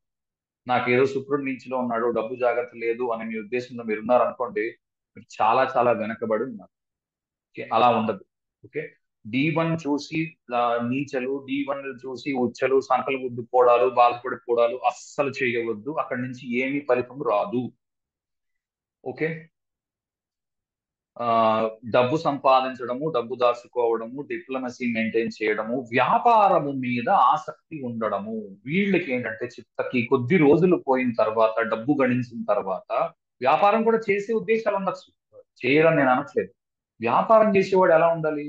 వ్యాపారం చేస్తున్నట్టు ఉండాలి. వ్యాపారంలో ధర్మాలు ఆలోచిస్తూ కూర్చున్నాం అనుకోండి, ఎవడో ఆకలి వేస్తుంది భయ్యా, ఒక స్వీట్ షాప్ పెట్టుకున్నాం, ఆకలి వేస్తుంది అని చెప్పి ఎవడో వచ్చాడు అనుకోండి, చిత్తవాడు ఇచ్చేస్తాడు. రే వీడు రోజు ఇస్తున్నాడు రా అని చెప్పి అడుగుతున్న వాడు ఏం చేస్తాడు, 10 మందిని తీసుకొచ్చి వాడి ముందు నిలబెడతాడు రోజు. అప్పుడు వీడు అమ్మేది తక్కువ, ముష్టి దానం వేసేది ఎక్కువ అవుతుంది. అలాంటి అలాంటి ఇబ్బందులు ఉంటాయి ఈ చిత్తలో. ఇది వీళ్ళకి పూర్తిగా వెళ్ళిపోయేదాకా తీసుకో. ఓకే, రెండోది, వీనస్ అంటే శుక్రుడు స్మార్ట్ వర్క్ చేయాలనుకుంటాడు. ఇలాగా ఓ కష్టపడిపోయి, ఇందులో చిత్తలో ఏంటి అంటే విపరీతమైన కష్టం, విపరీతమైన శారీరక శ్రమ. ఈ శారీరక శ్రమకి శుక్రుడికి పడదు, ఇష్టం ఉండదు. తెలివితేటలు వాడాలి, తెలివిగా పని చేయాలి, తెలివి చెయ్యాలి. తెలివితేటలు వాడుతున్నావు అంటేనే కొంత అధర్మం చేస్తున్నట్టు నిజానికి లెక్క. ఓకే, అది ఇష్టం లేదు ఆ, చిత్తకి. అక్కడ ఇబ్బంది పడతాడు శుక్రుడు. లేదే, ఇప్పుడు ఒక వస్తువు తయారు చేస్తున్నావు, ఓ సబ్బు ఉందండి, మీరు మార్కెట్కి వెళ్ళండి, సబ్బుల గురించి అడగండి, బాబు సబ్బులు ఉన్నాయా అని ఒక ఇది చూపిస్తాడు. ఎక్కడికి వెళ్ళినా, డిపార్ట్మెంటల్ స్టోర్కి వెళ్ళినా, ఆ డిపార్ట్మెంటల్ స్టోర్ లో ₹2 సబ్బు ఉంటుంది, ₹2000 సబ్బు ఉంటుంది. చూడండి, ₹2000 సబ్బులు కొనుక్కునే వాళ్ళు కూడా ఉంటారు, ₹2 సబ్బులు కొనుక్కునే వాళ్ళు కూడా ఉంటారు. అర్రే అని ఆ ₹2000 వాడు, అర్రే అందరూ 200కే మనం అమ్మాలి అని చెప్పి 200కి అమ్ముతున్నాడు అనుకోండి, వాడు ఏం వ్యాపారుడు అవుతాడు? ఇంకా వాడు ఏం వ్యాపారం చేస్తాడు? ఏం చేయలేడు, మొత్తం అమ్ముకుని పోవాలి. ఓకే, అక్కడ ఇబ్బంది పడుతూ ఉంటుంది. ఆ ధర్మం తప్పేమో, ఇంత రేటు పెడితే తప్పేమో, ఇలా పెట్టకూడదేమో. ఓకే, అని బాధపడుతుంది. ఒకవేళ ఒకటి ఎక్కువ రేట్ పెట్టేయడం, దానివల్ల ఇబ్బంది అవడం, బాగా తక్కువ రేట్ పెట్టడం, దానివల్ల ఇబ్బంది అవడం, వీటిల్లో ఈ మాయకి సత్యానికి మధ్యన కొట్టుకుంటూ ఉండడం. Okay, extremely skilful. ఇది చెప్పడం మర్చిపోయాను, ఎందుకంటే విశ్వామిత్రుడు చూడండి ఎలాంటి స్కిల్స్ నేర్చుకున్నాడంటే, వశిష్ఠుడు కూడా దండం పెట్టాడు. విశ్వామిత్రుడిని మించిన వాడు లేడు దశరథ, రాముణ్ణి విశ్వామిత్రుడి వెంట పంపించు, అతనికి కావలసిన ధర్మశాస్త్రాలన్నింటినీ బోధించి నీ వాడిని తీర్చిదిద్దుతాడు, తక్కువ వాడు కాడు విశ్వామిత్రుడు అన్న విషయాన్ని దశరథుడికి వశిష్ఠుడు చెబుతున్నట్టుగా మనకి కనబడుతుంది. రామాయణం చూస్తే. ఓకే. నాగయ్య గారు వేసి ఉంటారు అలాంటి పాత్రలు. అసలు డైలాగ్ డెలివరీ కూడా చాలా బాగుంటుంది వశిష్ఠుడిగా. ఎంత బాగా చెబుతాడో కొన్ని చోట్ల. మనకి వినగానే ఉండిపోతుంది. ఇది కూడా కనబడుతుంది చిత్రలో. ఫోటోగ్రాఫిక్ మెమరీ అంటే ఏదైనా విషయాన్ని చూశారనుకోండి, చిత్రము అని అన్నాం కదా, ఫోటోగ్రాఫ్. సో ఫోటోగ్రాఫ్ చూస్తే ఆ ఫోటోగ్రాఫ్ లో ఎంతో డీటెయిల్స్ ఉంటాయి. ఇప్పుడు మీరు ఎక్కడ ఒక ఫోటో తీయించుకున్నారు అనుకుందాం, ఒక గులాబీ మొక్క ఎదురుగుండా నుంచి ఫోటో తీయించుకున్నారు. ఆ గులాబీ మొక్కకున్న ఆకులు, దానికి ఉన్న రోజాలు, దానికి ఉన్న ముళ్ళు, ఆ చెట్టుకున్న కిందనున్న మట్టి, అంతవరకు మనకి బాహ్య కంటికి కనబడుతుంది.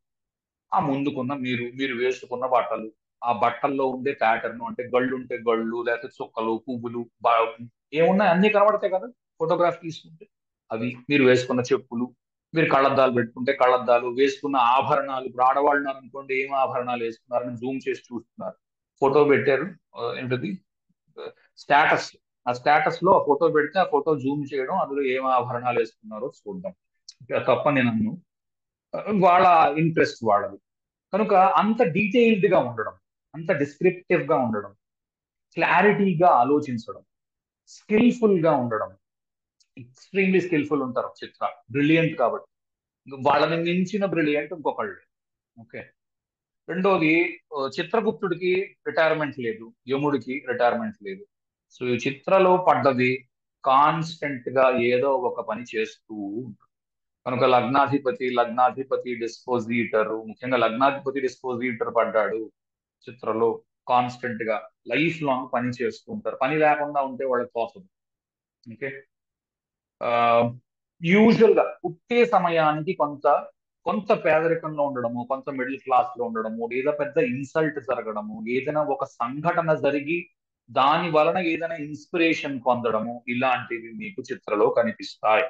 ఓకే. మ్మ్. ఆ ఇన్స్పిరేషన్ పొంది పెద్ద డిటర్మినేషన్ తెచ్చుకుని నేను ఎలాగైనా సరే జీవితంలో బాగుపడాలి అన్న ఇన్స్పిరేషన్ తో ముందుకు వెళ్ళడము చిత్రం మీకు చూపిస్తుంది. ఓకే. ప్రొఫెషనల్ లైఫ్ సూపర్ గా ఉంది. ప్రతిసారి ఆ, మనిషి ఎఫర్ట్స్ పెడుతూ ఉంటాడు, డబ్బు సంపాదిస్తాడు. డబ్బు సంపాదించడు అని నేను అనట్లేదు ఎక్కడ. డబ్బు వలన ఏం ఇబ్బంది లేదు, డబ్బులు బ్రహ్మాండంగా వస్తుంటాయి. ఇతను దానం చేస్తూ ఉంటాడు, మళ్ళీ డబ్బు పుడుతూ ఉంటుంది. అదే కదా మరి, దానం చేసేవాడికి డబ్బు వస్తూ ఉంటుంది తిరిగి. ఓకే. ఆ, విపరీతమైన శారీరక శ్రమ, ఎప్పుడు నిజం మాట్లాడాలి అనుకుంటూ ఉండడం, అబద్ధాలు చెప్పలేక ఇబ్బంది పడుతూ ఉండడం, ఎక్కడ అబద్ధం చెప్పాలో తెలియదు, ఎక్కడ నిజం చెప్పాలో తెలియదుగా కన్ఫ్యూజన్ లో ఉంటారు. అందుకని అన్ని చోట్ల నిజం చెప్పేస్తే గొడవ వదిలిపోతుంది. ఒక అబద్ధానికి మళ్ళా 1000 అబద్ధాలు కప్పిపుచ్చాలి. నాకు ఈ అబద్ధాలు ఆడడం చేత కాదు, దీని మీద ఇదవుతుంటారు. దానివల్ల కొంతమంది ఇబ్బంది పడతారు. వీడు ప్రతిదీ కుండ బద్దలు కొట్టినట్టు మాట్లాడతారు, వీళ్ళతో మాట్లాడడం కష్టం, వద్దు మాట్లాడద్దు అంటారు. ముఖ్యంగా సెకండ్ లార్డ్ డిస్పోజిటర్ కనుక చిత్తలో ఉంటే, ఆ, చిత్తలో ఎక్కువ గ్రహాలు ఉన్న ప్రతిదీ కుండబద్దలు కొట్టినట్టు మాట్లాడడం. ఇది ఇది నిజం కదా, నేను ఎందుకు, నిజం నిష్ఠురంగానే ఉంటుంది, నేను నిష్ఠూరాలు ఆడుతున్నాను ఎందుకు అనుకుంటావు అంటారు. ఓకే. రెండోది, అబద్ధం చెప్పే వాళ్ళంటే ఇష్టము లేకపోవడం. ఏదో పెద్ద తలనొప్పి పెడుతుంది. నువ్వు అబద్ధం చెప్తున్నావు, నువ్వు నాకు అబద్ధం చెప్పావా చంపేస్తాను, నేను అసలు మాట్లాడు నీతో అని చాలా మందితో కట్ చేసుకుంటారు ఫ్రెండ్షిప్స్. అబద్ధం చెబుతున్నాడు అన్న ఒక్క మాట. ఎందుకంటే ఇంద్రస్య చిత్త ఋతం పరస్తాత్ సత్యం అవస్థాత్. ఓ పద్ధతి లేనివాడు, అబద్ధాలు చెప్పేవాడు అయితే మాత్రం పడదు చిత్తకి. అబద్ధాలు చెప్పకూడదు, పద్ధతి లేకుండా ఉండకూడదు. ఇది నా పద్ధతి, ఇది నా పంథ అని క్లియర్ గా ఉండాలి. ఆ పద్ధతి ప్రకారమే వెళుతూ ఉండాలి. పిల్లల్ని జాగ్రత్తగా పెంచాలి, పిల్లల్ని తీర్చిదిద్దాలి. అది నీ యొక్క ఏమిటంటారు ఆశయమై ఉండాలి. పిల్లల్ని తీర్చిదిద్దడం అనేది ఒక ఆశయంగా పెట్టుకొని ముందుకెళ్తూ ఉండాలి.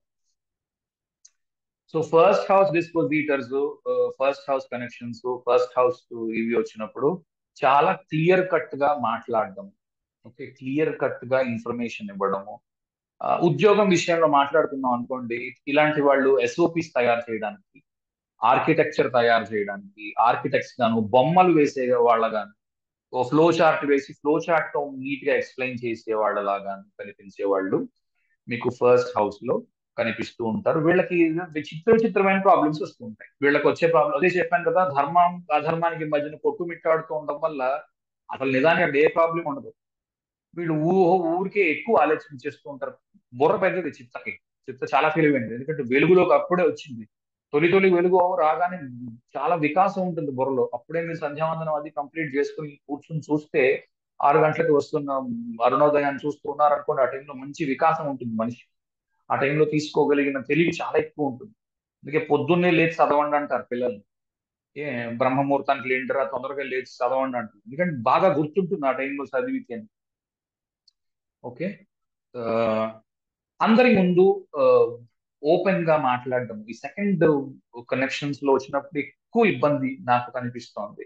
ఓపెన్ గా మాట్లాడేయడం, మాట్లాడేసి నాలుగు కరుచుకోవడం, ఆ, ఇలాంటివి జరుగుతూ ఉంటాయి. ఎందుకంటే విశ్వామిత్రుడు, నేను సత్య హరిశ్చంద్రుడా, అసలు ఎప్పుడు సత్యం మాట్లాడేవాడు అసలు ఉండడు ప్రపంచంలో, నేను నిరూపిస్తానంటాడు. ఆఖరికి నాలుగు కరుచుకున్నాడు విశ్వామిత్రుడు అంతటి వాడు. విశ్వామిత్రుడు ఏం తక్కువ వాడు కాదు కదా. అలాంటి వాడు విశ్వామిత్రుడు అర్రే అని నాలుగు కరుచుకున్నాడు ఆఖరిని. కనుక వీళ్ళు ఎంతటి గొప్ప వాళ్ళు అయినప్పటికీ, ఎంతటి తెలివైన వాళ్ళు అయినప్పటికీ వీళ్ళకి కొంత ఆ ఇబ్బంది ఉంటుంది. ఒకటి, పరుషంగా మాట్లాడడం. విశ్వామిత్రుడు చాలా పరుషంగా ప్రవర్తిస్తాడు, పరుషంగా మాట్లాడతాడు అతనికి పరీక్ష పెడుతున్నప్పుడు. విశ్వామిత్రుడు నిజంగా విలన్ లాగా మనకు కనబడతాడు సత్య హరిశ్చంద్రుడు స్టోరీలో. ఓకే. రెండోది, గట్టిగా మాట్లాడడం, డామినేటింగ్ గా మాట్లాడడం సెకండ్ హౌస్ కనెక్షన్స్ ముఖ్యంగా. ఓకే. చాలా డిస్క్రిప్టివ్ గా మాట్లాడడం. ఎస్, హెల్ప్ చేస్తారు, అన్ని చేస్తారు, కాదని నేను అన్ను. కానీ డామినేషన్ గా మాట్లాడడము, మాట్లాడేసి నాలుగు ఖర్చుకోవడము, ఇటువంటివి మీకు కనిపించవచ్చు. కానీ సెకండ్ హౌస్ లో ఇంకొక అడ్వాంటేజ్ కూడా ఒకటి ఉంది. ఏంటంటే ఆ, మ్, చాలా చాలా నీట్ గా ఏదైనా విషయాన్ని ఎక్స్ప్లెయిన్ చేయడం. Because communication second house. So Chitra చాలా నీట్ గా కమ్యూనికేట్ చేయగలదు. ఓకే, ఇది మొదటి స్టెప్, ఇది తర్వాతి స్టెప్, ఇది మూడో స్టెప్, ఇది నాలుగో స్టెప్, ఇలా నీట్ గా కమ్యూనికేట్ చేస్తుంది ఎవరికి చేసినా. అలా చేయకపోతే సంతృప్తి ఉండదు. వాడు తప్పు చేస్తాడేమో అని అనుమానంగా ఉంది. ఇతగాడు మేనేజర్ అయ్యి కిందన ఎవడో ఉన్నాడు అనుకోండి, ప్రతిసారి ఆ 5 స్టెప్లు ఎక్స్ప్లెయిన్ చేస్తాడు. ప్రతిసారి ఇది ఇలా చెయ్యి, ఇది ఇలా చెయ్యి, ఇది ఇలా చెయ్యి, ఇది ఇలా చెయ్యి అని. లేదా ఒక ప్రోగ్రామ్ క్రియేట్ చేసి ఆ ప్రోగ్రామ్ ని ఫాలో అవ్వమంటూ ఉంటాడు. ఈ రోజుల్లో సాఫ్ట్వేర్లు వచ్చాయి కదా, ఆ సాఫ్ట్వేర్ లో పడేసి ఈ స్టెప్సే చెయ్యాలి అన్నట్టుగా పెడతాడు. దీన్ని మనం క్వాలిటీ మేనేజ్మెంట్ సిస్టమ్ అని అంటాము, లేకపోతే ఎస్ఓపి అని అంటాము. ఆ ఎస్ఓపిస్ తయారు చేసి అందు మీదే అందరినీ నడవమంటాడు. ఒక దారి వేసి ఆ దారి మీద అందరినీ నడవమంటాడు. ఓకే. థర్డ్ హౌస్ కూడా మీరు, అంటే సెకండ్ హౌస్ లో ఇంకొక పాయింట్ ఉంది. ప్రతిరోజు ఒకే రకమైన భోజనాన్ని తినడం. ఇప్పుడు ఏదో వంకాయ కూర ఇష్టం అనుకోండి, 2 పూటలు లేకపోతే 3 పూటలు ఆ వంకాయ కూర పెట్టేసి ఏమి మాట్లాడు. ఓకే. చాలా చూజీగా ఉండడం. నాకు ఈ కూర, ఈ పప్పు కావాలి, అయితే ఈ ఈ ఈ ఆహార పదార్థాలు మాత్రమే నేను తింటాను, ఇవేవి నేను తిన్నాను. చాలా పర్టికులర్ గా ఉంటారు ఈ సెకండ్ హౌస్ కనెక్షన్స్ లో. ఓకే. ఒక్కోసారి దానివల్ల చాలా ఇబ్బంది అవుతుంది అవతల వారికి. ఏంటిది ఊరికే నసాని. ఓకే. థర్డ్ హౌస్ లో కూడా మీరు కమ్యూనికేషన్ ని తీసుకోవచ్చు. థర్డ్ హౌస్ లో మీకు ఒకటే, ఫస్ట్ హౌస్ లాగా, ఫస్ట్ హౌస్ లో కూడా పెయింటర్స్, తర్వాత బొమ్మలు గీసే వాళ్ళు, ఆర్టిస్టులు, అలాంటి వాళ్ళు మీకు కనబడవచ్చు. థర్డ్ హౌస్ లో అలాంటి వాళ్ళు కనబడవచ్చు. అందంగా ఈమెయిల్ రాసేవారు, అందంగా. ఎందుకంటే third house email communication, message communication, చేత్తో పంపించే కమ్యూనికేషన్ ఏముంది, ఈమెయిల్ చేస్తారు, అయితే మెసేజ్ పంపిస్తారు, వాట్సాప్ లో ఒక మెసేజ్ పంపిస్తారు. ఓకే. అలాంటివన్నీ చాలా అందంగా చేయడం, మంచి ప్రెజెంటేషన్స్ తయారు చేయడం, స్ట్రాటజీ తయారు చేయడం, ముందు చూపుకి ఏం చేయాలో ఉండడం. చాలా ముందు చూపు ఉంది దీనికి, చిత్రకి. ఓకే. ఆ, కొత్త రకం ఫోర్త్ హౌస్, కొత్త రకం ప్రాబ్లమ్స్ ఏమైనా రావడం, సో, వింత వింత ప్రాబ్లమ్స్ రావడం. ఫోర్త్ హౌస్ ఇల్లు మొదలు పెట్టినప్పుడు, లేకపోతే ఇంటి ఇల్లు కొన్నప్పుడు ఎవరికి రావు అలాంటి ప్రాబ్లమ్స్. ఏదో స్ట్రేంజ్ ప్రాబ్లం రావడం. ఓకే. అది అసలు ఎవరికి ఉండదు అలాంటి ప్రాబ్లం. అలాంటిది ఏదో రావడం. ఓకే. లేదా చాలా అందమైన ఇల్లు ఉండడం, ఇది కూడా ఉండొచ్చు. ఓకే, రెండు ఉంటాయి. చాలా అందమైన ఇల్లు, చాలా విశాలమైన ఇల్లు, చాలా తీర్చిదిద్దుకున్న ఇల్లు, ప్రతిదీ పద్ధతి ప్రకారం అమర్చబడ్డ ఇల్లు. ఓకే. మంచి ఆభరణాలు, లేకపోతే ఆభరణాల చోరీ, చోరీ కూడా కావచ్చు. అష్టమ వ్యయాల్లో, ఆ, షష్టమం అష్టమం వ్యయంలో చిత్త ఉన్నప్పుడు బంగారు నగలు పోతూ ఉంటాయి కదా.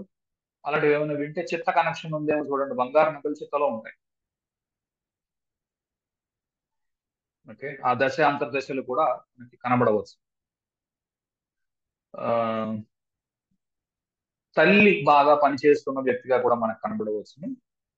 నాలుగో ఇంట్లో. ఎప్పుడు కూడా ఇక్కడ రాసినవే ఇలా పెట్టుకొని చూసుకోకండి. మీకు మీరుగా కొంత ఆలోచన చేయండి. ఎందుకంటే ఎదురుగుండా హారోస్కోప్ ఉంటే తప్ప చెప్పడం చాలా కష్టం.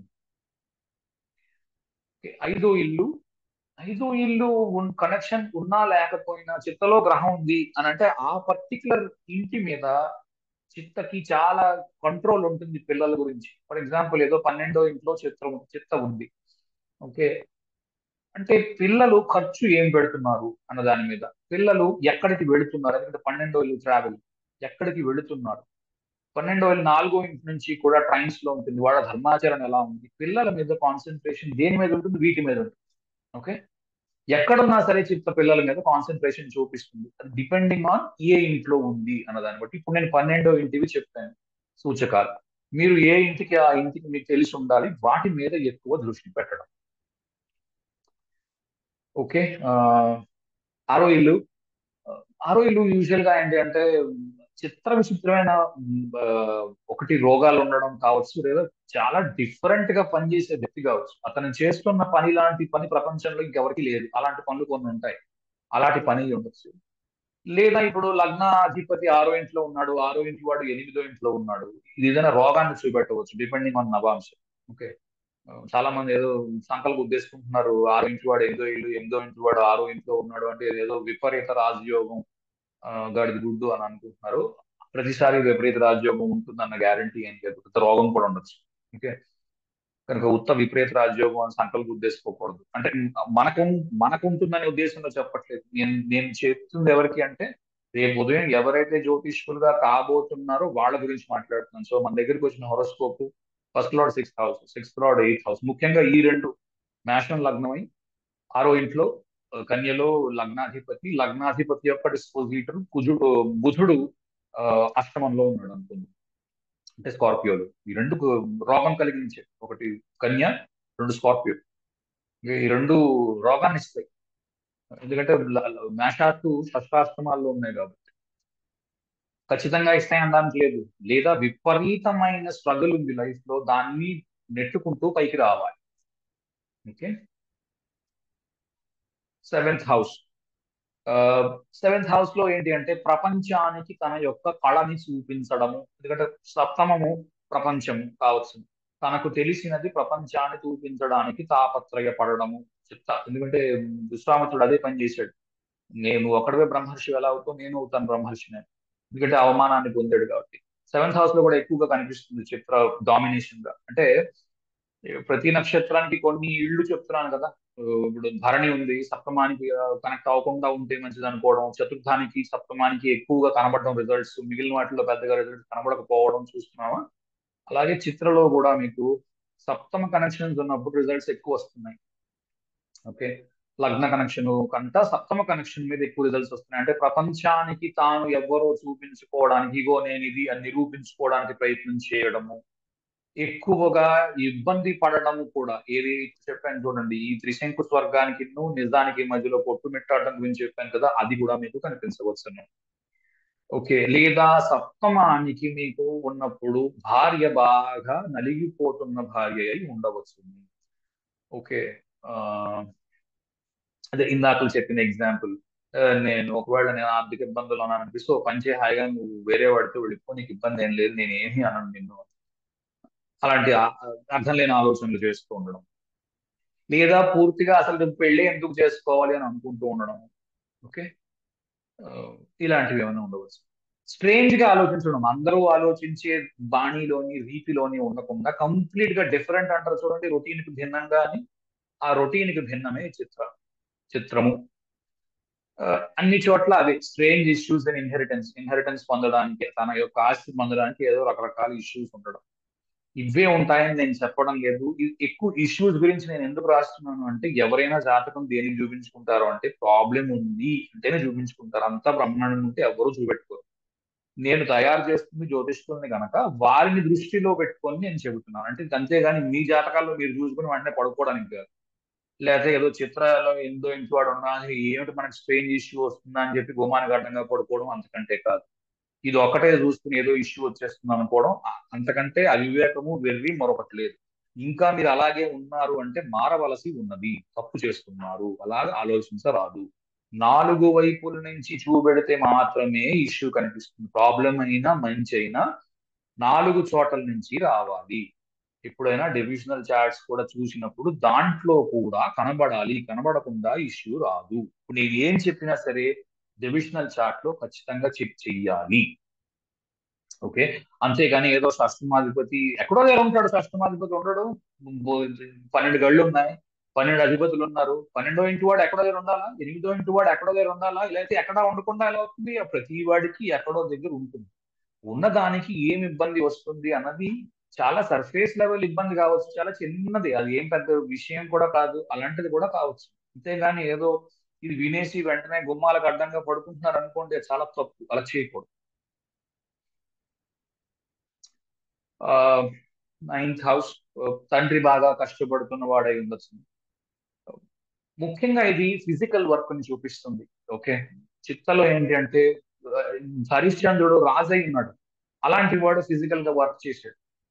విశ్వామిత్రుడు తన రాచరికాన్ని వదిలిపెట్టి తపస్సు చేశాడు. తపస్సు చేయడం అంటే మాటలేం కాదు. ఇంద్రుడు ఆ రాజ్యాన్ని కోల్పోగానే కానీ మళ్ళీ వెంటనే వెళ్ళిపోయి దండెత్తి తపస్సు చేశాడు.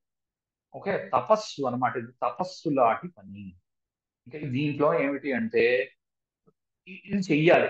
ఇదేమిటి? చేసి తీరాలి. ధర్మము అని అంటాం కదా. ఇది చెయ్యాలిరా, ఇది ధర్మం, ఇలాగే చెయ్యాలి. అది చిత్ర. ఓకే. దీంట్లో కష్టం రాని నష్టం రాని ఇది చెయ్యాలి. ఇది చిత్ర. ఓకే. మోరల్లెస్ అయిపోయింది. ఎవరికైనా ఫీడ్బ్యాక్ ఉంది? ఏదైనా చెప్దాం. అచ్చా, ఒక్క నిమిషం. ట్రేడ్స్ చెప్పిన తర్వాత సింబల్స్ చెప్పడం మర్చిపోయాను. సింబల్స్ ఒకసారి చూడండి. జ్యువెల్, బంగారపు ఆభరణములు. ఓకే.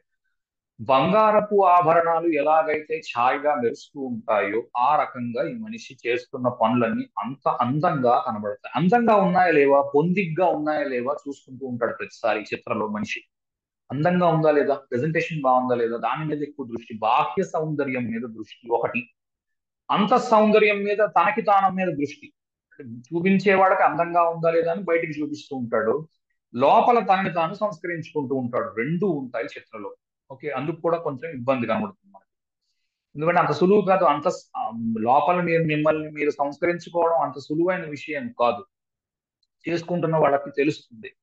ఇది చాలా కష్టంగా ఉంది కానీ విడిచిపెట్టరు. దాన్ని ఇంకా ముందుకు వెళ్తూ ఉంటారు. Female tiger. ఓకే. ఆడపులి. ఆడపులి చాలా జాగ్రత్తగా పెంచుతుంది పిల్లల్ని.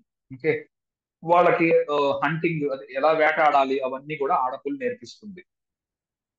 సింహాలు ఎలాగైతే ఉంటాయో, సింహాలు ఏం చేస్తాయంటే మూత్ర విసర్జన చేసి తన యొక్క ఏరియా ఇది, ఇందులోకి ఈ పరిధిలోకి ఇంకెవరిని రాకుండా చూసుకుంటుంది. వేరే సింహాలు ఎవరిని.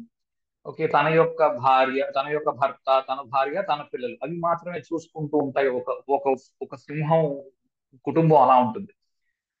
పులుల కుటుంబం అలా కాదు. ఒక ఐదు ఆరుగురు, ఐదు ఆరు కుటుంబాలు కలిపి కూడా ఒక చోట ఉండవచ్చు.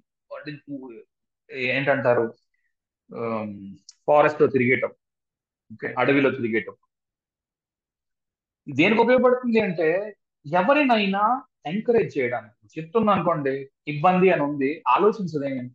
పర్వాలేదు లేరా, కూర్చో. అలా పర్వాలేదు లేరా కూర్చో అంటూ అందరూ వచ్చి నెత్తి కూర్చుంటారు. ఇది ఆలోచించు. చిత్తకి ఈ విషయం తెలుసు, తెలియక కాదు. బ్రిలియన్స్. చిత్తకి తెలియని విషయం లేదు. రేపు ఉదయం ఇది జరిగిపోతుంది, ఇలాగ మన దగ్గరికి వచ్చి అందరూ పట్టుకుపోతారని తెలిసినా కూడా చిత్త దాంట్లోకి వెళుతూనే ఉంటుంది, ఆగదు. ఇది మన ధర్మము, చేయవలను, చేసేస్తూ ఉండడం. ఓకే. కానీ ఆఖరిని మనకి కనబడుతుంది చూడండి. ఇప్పుడు ముత్యము అని అంటాం. నిజానికి స్వాతిలో ఎక్కువ వస్తుంది ముత్యము, కానీ చిత్తలో కూడా ముత్యము ఒక సింబల్ గా చెప్తారు. చిత్తలో ముత్యం చూడండి. ముత్యం తయారవ్వాలనుకోండి, ఆయిస్టర్ అనే ఒక జంతువు ఉంది. ఆ జంతువు చాలా కష్టపడితే తప్ప ముత్యం తయారవదు. ఆ ఆయిస్టర్ ఒక మురికి నీటిని మింగి, ఆ మింగిన నీటితోని ముత్య ముత్యం తయారవ్వడానికి చెత్త తీసుకొని వచ్చి పేరుస్తూ ఉంటుంది. ఆ ముత్యం చుట్టూ, ఆ నీటి బిందువు చుట్టూ. ఆ నీటి బిందువు చుట్టూ పేర్చిన మట్టి, ఆ చెత్త, దాన్ని కంప్రెస్ చేసి గట్టిగా నొక్కి పెట్టి ఒక ముత్యాన్ని తయారు చేస్తుంది. ముత్యపు దాన్ని మనం ముత్యపు చెప్ప అని అంటాం. చెప్పలో అది నిజానికి ఒక జంతువు, నీటి జీవి. ఆ జీవిలో పుడుతుంది ఈ ముత్యం. ఆ ఏమంటారు, ఆ మట్టి నీరు, పనికిరాని కుళ్ళు నీరు అది మింగి నానా కష్టాలు పడి ఆఖరికి ముత్యాన్ని ఎలాగైతే తయారు చేస్తుంది చిత్త అలాంటి. ప్రాసెస్ ఏదైతే ఉందో తన జీవితంలో నడుస్తున్న సంఘటన ఎలాగైతే ఉంటాయంటే అతి కష్టంలా ఉంటాయి సంఘటనలన్నీ. అవన్నీ పేర్చుకుంటూ వెళ్తుంది, ఆఖరికి విజయాన్ని సాధిస్తుంది చెప్తాను. ఓకే. అలాగే ఇంకో విషయం చెప్పడం మర్చిపోయాను ఏంటంటే, ఎవరో ఒక అతను చెప్పారు, చాలా బాగుంది. ఎవరు చెప్పారో నాకు గుర్తులేదు, కానీ విషయం చెబుతాను. ఏంటంటే చిత్త ఆరంభంలో చాలా బాధపడిపోతుంది. ఏంటి ఇది ఎలా చేస్తాం, అది ఎలా చేస్తాం, అది ఎలా చేస్తాం, ఇది ఎలా చేస్తాం అని ఓ తెగ కష్టపడిపోతుంది. అంటే ఉదాహరణకి ఏదైనా అతను ఇచ్చిన ఎగ్జాంపుల్ నాకు బాగా నచ్చింది, బాగుంది అనిపించింది, అదే చెప్పేస్తున్నా. కాకపోతే ఎవరు చెప్పారు, ఎక్కడ విన్నాను నాకు గుర్తులేదు కనుక పేరు చెప్పడం గుర్తొస్తే మళ్ళీ ఎప్పుడైనా చెప్తాను. ఆ, ఒక వ్యక్తిని, చిత్ర వ్యక్తిని ఒక చోటకి ట్రాన్స్ఫర్ కి పంపించారట. ట్రాన్స్ఫర్ చేస్తున్నాం మీకు అని. అమ్మ సచింద్ర గొడ్డు ట్రాన్స్ఫరా అని బాధపడతాడు. ట్రాన్స్ఫర్ తీసుకుంటాట, ఉస్తూరుమంటూ ఆ ఊరు వెళ్తాడు. అయ్యో ఏం వెళ్తాం ఈ ఊరు, అసలు ఎవరో చెప్పారు నాకు, విచారించాను 10 మందిని, ఏమిటి ఎలా ఉంది ఈ ఊరు ఏమిటి అని. చెత్త, వేస్ట్ అట ఆ ఊరు. వెళతాడు ఒక 6 నెలలు, ఒక్కసారిగా జీవితం సూపర్ అయిపోతుంది. అక్కడే ఆ ఆ ఉద్యోగంలోనే ఉన్నతి రావడము, లేకపోతే ఆ పక్కనే ఇలాంటి వాడే ఇంకోటి ఎవడో ఉండి, ఒరే బాబు నువ్వు చాలా బాగా పని చేస్తున్నట్టున్నావు, ఎంత ఇస్తున్నాడు మీ ఓనర్, నీకు జీవితం ఏదో 10,000 ఇస్తున్నాడు, అసలు 30,000 ఇస్తాను దా నా దగ్గరికి అని చెప్పి వాడు పిలవడం. ఇది ఉదాహరణకు చెప్తున్నా. ఈ సాఫ్ట్వేర్ కైనా అవ్వచ్చు, లేకపోతే పనివాడైనా అవ్వచ్చు, ఏదైనా అవ్వచ్చు, ఉద్యోగం చేస్తున్న వాడి సంగతి చెప్తున్నా. పిలవడం, ఒక్కసారిగా జీవితంలో పెద్ద మార్పు చోటు చేసుకుని ఆఖరిగా వచ్చే రిజల్ట్ చాలా మంచి రిజల్ట్ రావడం, మధ్యలో ప్రాసెస్ లో మాత్రం చాలా భయము, బాధ, బెంగ, అవదేమో అన్న బాధ, ధర్మం తప్పుతామేమో అన్న బెంగ, అనవసరంగా నష్టపోతామేమో అన్న భయము కూడా చిత్రలో బాగా కనిపిస్తాయి. ఓకే. ఇంకోటి మీరు చూసారంటే పురుష సూక్తం మనం రోజు చేస్తూ ఉంటాము. అభ్యసంభూత పృథివ్యై రసాచ విశ్వకర్మణ సమవర్తతాధి తస్య త్వష్టా విదిదధ్రూపమేతి తత్పురుషస్య విశ్వమాజానమగ్రే వేదాహమేతం అని ఉంటుంది కదా మనకి పురుష సూక్తంలోని. తెలిసిన వాళ్ళకి చూస్తే కనబడుతుంది. తస్య త్వష్ట విధదద్రూపమేతి, మొట్టమొదటగా వచ్చినది త్వస్తార్ అనే విరాట్ పురుషుడు. అది కూడా మనకి పురుష సూక్తంలో కనబడుతూ ఉంటుంది. ఓకే. ఇది ఓవరాల్ గా ఇంకా చాలా ఉంది చిత్ర గురించి. ఇంచుమించుగా నేను చెప్పినట్టే, మిగిలింది మీకు మీరుగా కొంత మీరు ప్రయత్నము చేయవలసి ఉంటుంది. ఇది 2-3 సార్లు వినండి, బాగా అర్థం అవుతుంది. చాలా క్వాలిటీస్ ఉంటాయి చిత్రం. ఓకే. ఎవరికైనా ఫీడ్బ్యాక్ ఉందా? సరిపోతున్నాయా చెప్పినవి? అవును సార్, నేను చెప్తాను. చెప్పండి. మా అమ్మగారిది మా నాన్నగారిది ఇద్దరిది చిత్తే. ఓకే. అయితే మా అమ్మగారు ఏం చదువుకోలేదు. కానీ మేము ఇవాళ చదువుకున్నామంటే మా అమ్మగారే కారణం. తెల్లవారుజాము 4 గంటలకు లేపి మమ్మల్ని చదివించేవారు. తను పని చేసుకుంటుంటే మేము చదవాలి. ఆ క్వశ్చన్ వచ్చిందో లేదో తనకు తెలియదు. అయినా నేను ఏం చెప్పేదంటే పుస్తకం మడిచేసి నాకు అప్పచెప్పు అనేది. నీకు రాదు కదమ్మా, నీకేం అర్థం అవుతుంది అంటే అక్కడ లాజిక్ ఏంటంటే ఆవిడకి తడుకోకుండా అప్పచెప్పేస్తే నాకు బాగా వచ్చినట్టు, నేను తడుకుంటే నాకు ఇంకా రాలేదన్నట్టు. తన పరిధిలో తను అలాగ ఆలోచించి మమ్మల్ని చదివించేది. ఏమి చదువుకోకపోయినా మేము టైప్ ఎగ్జామ్స్ అంటే కూడా తెల్లవారుజాము లేపేసి ఏమైనా చదువుకుంటుందేమో అని. అదొక క్వాలిటీ. ఇంకా పని అంటారా, ఈ రోజుకి 84 ఇయర్స్ ఇప్పుడు కూడా కొంచెం నడుము ఎత్తకుండా పని చేస్తుంది నేను వదిలేస్తే. ఓకే. విపరీతమైన పని. మా ఫాదర్ అంతే. మా ఫాదర్ అంత పని చేయరు కానీ ధర్మం అన్నారు కదా, మా ఫాదర్ ఏంటంటే కాంపౌండర్ గా చేశారు. అప్పుడు పల్లెటూళ్ళల్లో చౌదరీస్ లాంటి కొంచెం పెద్ద పెద్ద ఇంటి వాళ్ళు ఈ హాస్పిటల్కి వచ్చి ఇంజక్షన్ చేయించుకోవడం కంటే ఇంటికి వచ్చి ఇంజక్షన్ చేయమనేవారు మా నాన్నగారిని. ఈయన ఓకే. ఇంటికి వెళ్ళి ఇంజక్షన్ చేస్తే ఇంజక్షన్ కి ఎంత తీసుకుంటారు, 5 రూపాయలు తీసుకుంటారు. వాళ్ళు 5 తీసుకుని వాళ్ళు ఏమని చేసేవారు, 15 రూపాయలు ఇచ్చేవారు. మేము ఆటోలో వస్తే 10 రూపాయలు అవుతుందండి అని. కాదండి, నేను ఇంజక్షన్ చేస్తే 5 తీసుకుంటాను, మీరు అక్కడికి వచ్చినా 5, నేను ఇక్కడికి వచ్చినా 5 అని. ఆ 5 తీసుకునేవారు. ఈయన ఆర్థికంగా బాగలేకపోయినా సరే. ధర్మం అంటే ఆయన పరిధిలో అది ఆయనకు ధర్మం అనిపించేది. అది అదే ఇంట్లో కొన్నాళ్ళు డింకి కొడుతూ ఉన్నా సరే వీళ్ళు దాటరు, 5 రూపాయల దగ్గర దాటరు. కాదు. తెలుసు ఆయనకు అవసరం కూడా, అసలు అలా వస్తే అవసరం కూడా, కానీ తీసుకునేవారు కాదు. చాలా ఈ రెండు చాలా బాగా నప్పాయి ఇద్దరికి.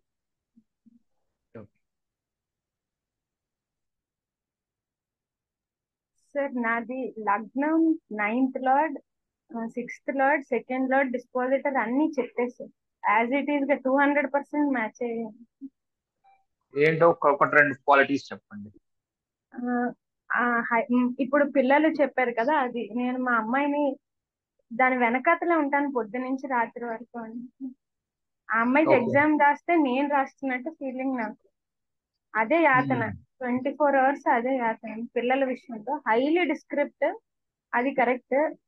కమ్యూనికేషన్ 2nd లార్డ్, అది కరెక్ట్ అండి. ఇప్పుడు మీరు వంట అన్నారు కదా, అది కూడా కరెక్ట్. నేను మా అత్తగారిలా సిమ్ లో పెట్టి అలా నిదానంగానే చేస్తాను, కానీ దడదడమని పని చేయను. ఆ ఎస్ఓపీస్ అలాగే ఫాలో అవుతాను. మా అమ్మాయిది లగ్నం డిస్పోజిటర్ దేంటి మూల సార్, కంప్లీట్ కేఓస్.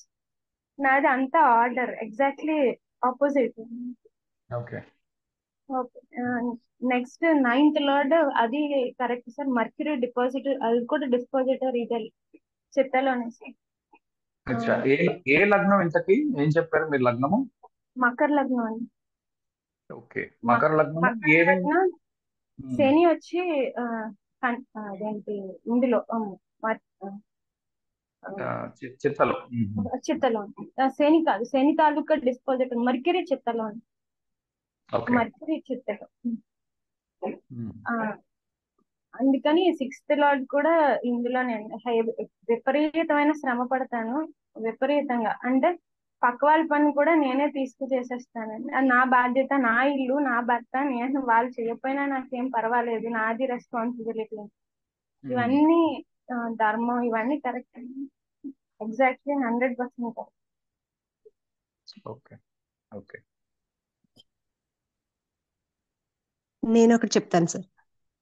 అంటే చెప్పండి. చిన్నపిల్లల గురించి చెప్పకూడదు. ఒక చిన్న పాపది పేరు ఏం చెప్పొద్దు. అదే 5 years అంతే. తనకి అన్ని ఎక్కువగా చిత్త యాక్టివేట్ ఉందండి. అదే విపరీతమైన అబ్జర్వేషన్. అంటే ప్రతిదీ చాలా తొందరగా అబ్జర్వ్ చేస్తుంది. తనకి సంబంధించింది ఏదైనా తేడా వచ్చిందంటే ఇంకా రచ్చరచ్చ అనమాట. చాలా అల్లరి చేసేస్తుంది.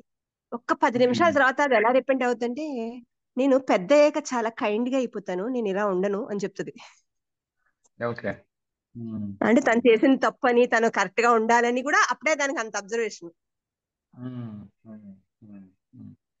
చిత్తతో అదొక్కటే కొంచెం చెప్పండి. ఈవెన్ ఫోటోగ్రాఫిక్ మెమరీ అది కూడా కరెక్ట్ సార్. ఇప్పుడు నేను ఒక చక్రాన్ని చూసాను అనుకోండి, ఎవరిదైనా ఒక 10 నిమిషాలు జాతక చక్రం, ఆల్మోస్ట్ నాకు 50% ప్లానెట్స్ గుర్తుంటాయండి. అది అది అది ఆ మెమరీ ఉంది. అంటే లగ్నా లార్డ్ డిస్పోజిటర్ ఏంటంటే ఉన్నాయన్నారు మీరు? లగ్నా లార్డ్ డిస్పోజిటర్ అండి, 9th లార్డ్ డిస్పోజిటర్. 9th లార్డ్ కూడా చిత్తం మీద. 2nd లార్డ్ కూడా శని అవుతున్నాడు. శని మీకు మిథునంలో ఉన్నాడు అంతేనా మీరు చెబుతుంది? శని కూడా అదేంటి, శని తాలూకా శని కూడా అదేంటి ఇందులోనే ఉన్నాడు సార్, చిత్త కన్యలోనే ఉన్నాడు. అండ్ డిస్పోజిటర్ మర్క్యూరీ కూడా చిత్తలోనే ఉన్నాడు. సో శని ఎక్కడ? హస్తలో ఉన్నాడా? శని హస్తలో ఉన్నాడు. ఓకే, అందుకు కూడా చేతితో పని. ఓకే, ఫిజికల్ వర్క్ శని కూడా ఉండడం వల్ల. ఓకే, ఏదో అంటే ఉత్తమ మెర్క్యూరీ మాత్రమే ఉంటే కొన్ని షార్ట్ కట్స్ ఉంటాయి, కొంచెం డిఫరెన్స్ ఉంటుంది. అన్ని మ్యాచ్ అవ్వకపోవచ్చు. ఫోటోగ్రాఫిక్ మెమరీ మ్యాచ్ అవుతుంది. 2nd లార్డ్, 1st లార్డ్ ఇలాంటివి ఉన్నప్పుడు ఫోటోగ్రాఫిక్ మెమరీ. తర్వాత 6th lord, okay 6th lord, 9th lord, 1st lord, 2nd lord. Okay, good. And one more sir, ఇప్పుడు చెప్పండి. మర్చిపోయాను. ఇంకొకటి ఏమంటే, వెరీ గుడ్ ఎట్, నేను చదివింది ఇంజనీరింగ్ ఈసీ అండి, కానీ నేను వెరీ గుడ్ ఎట్ ఆర్కిటెక్చర్ అండి. నేను ఆల్మోస్ట్ ఒక 10-15 ఇల్లు డిజైన్ చేస్తుంటాను.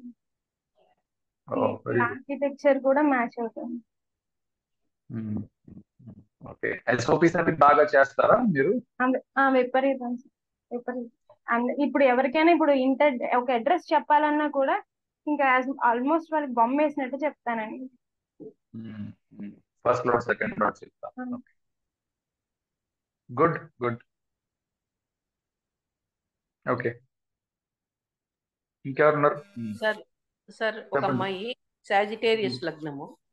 ఓకే రవి గురు కుజ బుధులు తులలో.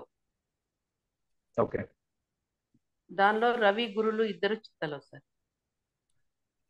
ఓకే లగ్నాధిపతి నైన్త్ లార్డ్ ఆయన వచ్చి వాల్యూయర్ సార్. బ్యాంక్స్ తో లింక్స్ పెట్టుకొని ఉంటారు కదా, ల్యాండ్ మీద ఎస్టిమేషన్ వేసి ఇస్తారు. ల్యాండ్ ఎస్టిమేషన్ వేసి బ్యాంకుకు సబ్మిట్ చేస్తారు కదా. అవునవును. అది సివిల్ ఇంజనీర్ ఆయన వాళ్ళ ఫాదర్. అది అది వాళ్ళ ఫాదర్. అంటే ధర్మము ఇది అన్నారు కదా సార్, సేవ అంటే సేవ కూడా వస్తుంది కదా సార్. మరి వర్క్ సేవ, వాళ్ళ కుటుంబమే చాలా అంటే వాళ్ళ ఈ అమ్మాయి వాళ్ళ తాతగారు ఫ్రీగా హోమియోపతి మెడిసిన్ ఇచ్చి చాలా ఏళ్ళు సేవ చేసినారు ఊర్లో అందరికి ఫ్రీగా తను తెప్పించి. తర్వాత ఈయన దాన్ని వీళ్ళ నాన్నగారు దాన్ని కొనసాగిస్తున్నారు తాత చనిపోయినాక. నేను లాస్ట్ టైం ఒకటి చెప్పాను, హస్తాలో 2 గ్రహాలు ఒక ఆమె ఇంట్లో పెట్టుకొని చదివిస్తున్నారు పిల్లలంతా అని నేను చెప్పాను. వాళ్ళ అమ్మాయిదే చార్ట్. వాళ్ళంతే సార్, వాళ్ళు అంతే. ఎవరైనా పేద పిల్లలకి చేయడము, హెల్ప్ చేయడము చాలా వాళ్ళు.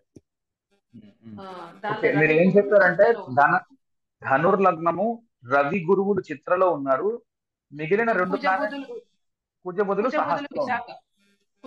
విశాఖలో ఉన్నారు. Okay okay. వీళ్ళ డిస్పాజిటర్ శుక్రుడు వచ్చి ఉత్తర కన్యలో ఉన్నాడు. ఓకే. మనీ కూడా చాలా ఉంది, డబ్బులు చాలా. అది డబ్బు ఉత్తర డబ్బు అన్నిటికీ డిస్పోజిటర్ ఉత్తర వచ్చింది అనుకోండి, డబ్బు విపరీతంగా వస్తుంది. విపరీతమైన డబ్బు ఉంటే కూడా ఇంకొకరికి చేయాలా అనే మనసు ఉండాలి కదా సార్. అవునవునవును, అదే చిత్త. అది తొందరగా ఎదుటి మనిషి కష్టాల్లో ఉంటే తొందరగా ఇంట్లో భార్య భర్త పిల్లలందరికీ ఇంకొకరిని చూసి జాలి పడే మనస్తత్వము అంతా ఉంది సార్ వీళ్ళకి. మరి ఇంకొక చార్ట్ సార్, మీన లగ్నము చంద్రశనులు తులలో చిత్త సార్. ఓకే. నేను దీన్ని చంద్రుడు 5th లార్డ్ అవుతాడు కదా సార్, పంచమాధిపతి. మీన లగ్నం. ఈ అబ్బాయికి వచ్చి 7 months బేబీగా ఉన్నప్పుడే ఫాదర్ చనిపోయినారు యాక్సిడెంట్ లో. ఓకే. ఇప్పుడు అతను సర్కిల్ ఇన్స్పెక్టర్ అన్నమాట దీనిలో, మైసూర్లో. ఆయన చంద్రశనులు ఇద్దరు చిత్తలో ఉన్నారు. శని 11th లార్డ్ 12th లార్డ్ అవుతాడు కదా సార్. దీన్ని ఎట్లా కనెక్ట్ చేసుకోవాలో నాకు అర్థం కాలేదు సార్. చంద్రశనులు ఇద్దరు ఉన్నారు. అలా కాదు, ఇప్పుడు రెండు గ్రహాలు చిత్తలో ఉన్నాయి కనుక చిత్త ఓవర్ యాక్టివ్ గా ఉంది. కనుక ఏంటి అంటే చిన్నప్పుడు జరిగిన ఒక సంఘటన వల్ల తను ఇన్స్పైర్ అయ్యి పట్టుదలతో పైకి వచ్చిన వ్యక్తిగా చెప్పుకోవచ్చునా? చెప్పుకోవచ్చు సార్. మేనమామ కొంచెం ధైర్యం చెప్పి వీళ్ళ అమ్మకి, ఈ బాబు ఇద్దరే కదా సార్, వాళ్ళు ధైర్యం చెప్పి ఈ అబ్బాయికి జాబ్ వచ్చినాక కూతురునిచ్చి పెళ్లి చేసినాడు ఈయన మేనమామ. ఈ తండ్రి మరణం అవన్నీ దీంట్లో నుంచి రావు, ఎందుకంటే చిత్తలో నుంచి అలాంటి ఫలితాలు ఏం రావు. ఓకే, తండ్రి మరణం అక్కడి నుంచి చెప్పలేము. 9వ అధిపతిని వాడుతూ ఏమైనా చూస్తే చెప్పాలి, కానీ అలాంటి ప్రెడిక్షన్స్ ఇప్పుడు చేయడం నాకు ఇష్టం లేదు ఈ చిత్తలో. మరో మారు ఎప్పుడైనా చేద్దాం. ఓకే. చంద్రుడి ఇంట్లో రవి కుజులు ఉన్నారు, కర్కాటకంలో రవి కుజులు ఉన్నారు.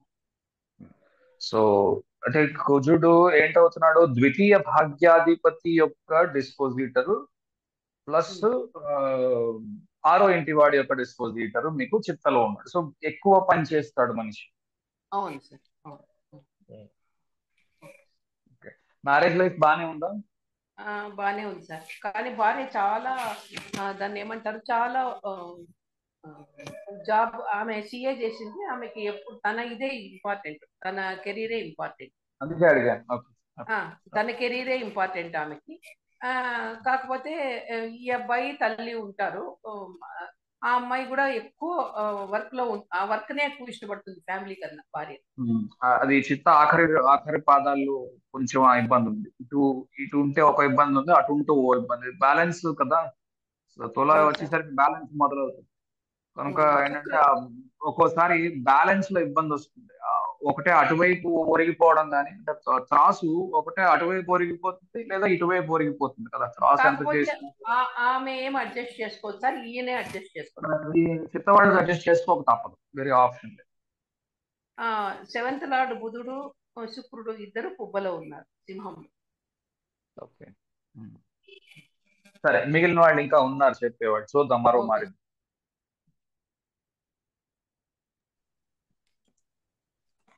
నమస్కారం అండి, నేను రమేష్ని. పేర్లు చెప్పకండి, ఓకే? నా పేరు కనబడుతుంది, ఎందుకంటే ఎవరిది ఓకే సార్. ఐడెంటిటీ ఎందుకు రివీల్ చేయడం. Okay sir. ఓకే. సో నమస్తే. నాది కుంభలగ్నం అండి. ఉమ్, శుక్రుడు 8వ గదిలో 28 డిగ్రీలు 30 నిమిషాలు. ఓకే. సో డిప్లొమసీ లేదు, మీరు అన్నట్టు ఎక్కడ నిజం చెప్పాలి ఎక్కడ అబద్ధం చెప్పాలి కన్ఫ్యూజన్. ఓకే. సో ఇవి సరిపోయినాయి. కాకపోతే ఇది తులలో ఏమైనా గ్రహాలు ఉన్నాయా లేవా? లేవండి. ఓకే. వృషభంలో ఏమైనా గ్రహాలు ఉన్నాయా లేవా? లేవండి. ఓకే. ఈ కన్యలో ఏమైనా గ్రహాలు ఉన్నాయా లేవా? ఇది కన్యనండి. అవును, శుక్రుడు కన్యలో కన్యలోనే శుక్రుడితో చిత్త పాటు 2వ పాదం. శుక్రుడితో పాటు ఏమైనా గ్రహాలు ఉన్నాయా లేవా? లేవండి. అచ్చా. ఓకే. అయితే తక్కువ ఫలితం, ఉత్త డిప్లొమసీ ఒకటే వచ్చింది అయితే. ఓకే. ఓకే. ఇంకేమైనా ఉన్నాయా ఫలితాలు సరిపోయినవి? బేసిక్గా ఇది ఎక్కువ సరిపోయిందండి. నా భార్యదేమో వృషభ లగ్నం. ఓకే. 7th లార్డు కుజుడు వెళ్ళి 6వ గదిలో చిత్త 3వ పాదంలో ఉంది. ఓకే. అది కూడా అదే చూపిస్తుంది, డిప్లొమసీ లేదు అంతే. అంటే అప్పుడు అది కూడా నాకే వస్తుందండి, ఎందుకంటే నేను హస్బెండ్ కాబట్టి. 7th లార్డ్ వెళ్ళి 6th లో తనకు కూడా ఉన్నాడు కాబట్టి. 7th లార్డ్ వల్ల తనకి కూడా కావచ్చు అది, లేదా అవతల భర్తకు కూడా కావచ్చు, ఇద్దరికి అవ్వచ్చు 7th లార్డ్ లో కొని ఒక్కొక్కసారి చిత్తలో మాత్రం. అంటే చిత్త మిగిలిన వాళ్ళ ఎదురుగుండా ఉన్న వాళ్ళకి చూపెడుతూ ఉంటుంది కదా, కనుక మనం కూడా కావచ్చు. ఒక్క చిత్తలో మాత్రమే ఆ తేడా కనబడకపోవచ్చు. అంటే సప్తమాధిపతి కూడా మనల్ని చూపెట్టచ్చు చిత్తలో, ఎందుకంటే ఇది సప్తమంలో చిత్త మొదటి నక్షత్రం అవుతుంది కాబట్టి ఒక్క చిత్తకు మాత్రమే వర్తిస్తుంది. అలాగా సప్తమాధిపతి ఒకవేళ వెళ్ళి ఇలా ఉన్నా సరే మనం అలా ప్రవర్తించవచ్చు చిత్తలాగా. అంటే నిజంగా చెప్పాలంటేనండి ఆ లక్షణాలు నాకే ఎక్కువనండి, తనకన్నా నాకే ఎక్కువ. ఓకే. అయితే మీ దాంట్లో సరిపోయిందిగా, మీ దాంట్లో సరిపోయింది, మీ భార్య దాంట్లో మీరుగా కనబడుతున్నారు, సప్తమాధిపతిగా కనబడుతున్నారు. సరిపోయింది. సరిపోయింది. అంతే సార్. ఓకే. ఇంకెవరున్నారా? అవునండి, నాకు తెలిసిన ఒకటి ఉందండి హారోస్కోప్. కన్యలో 3 ప్లానెట్స్ ఉన్నాయండి, దాంట్లో 2 హస్తలు ఉన్నాయి.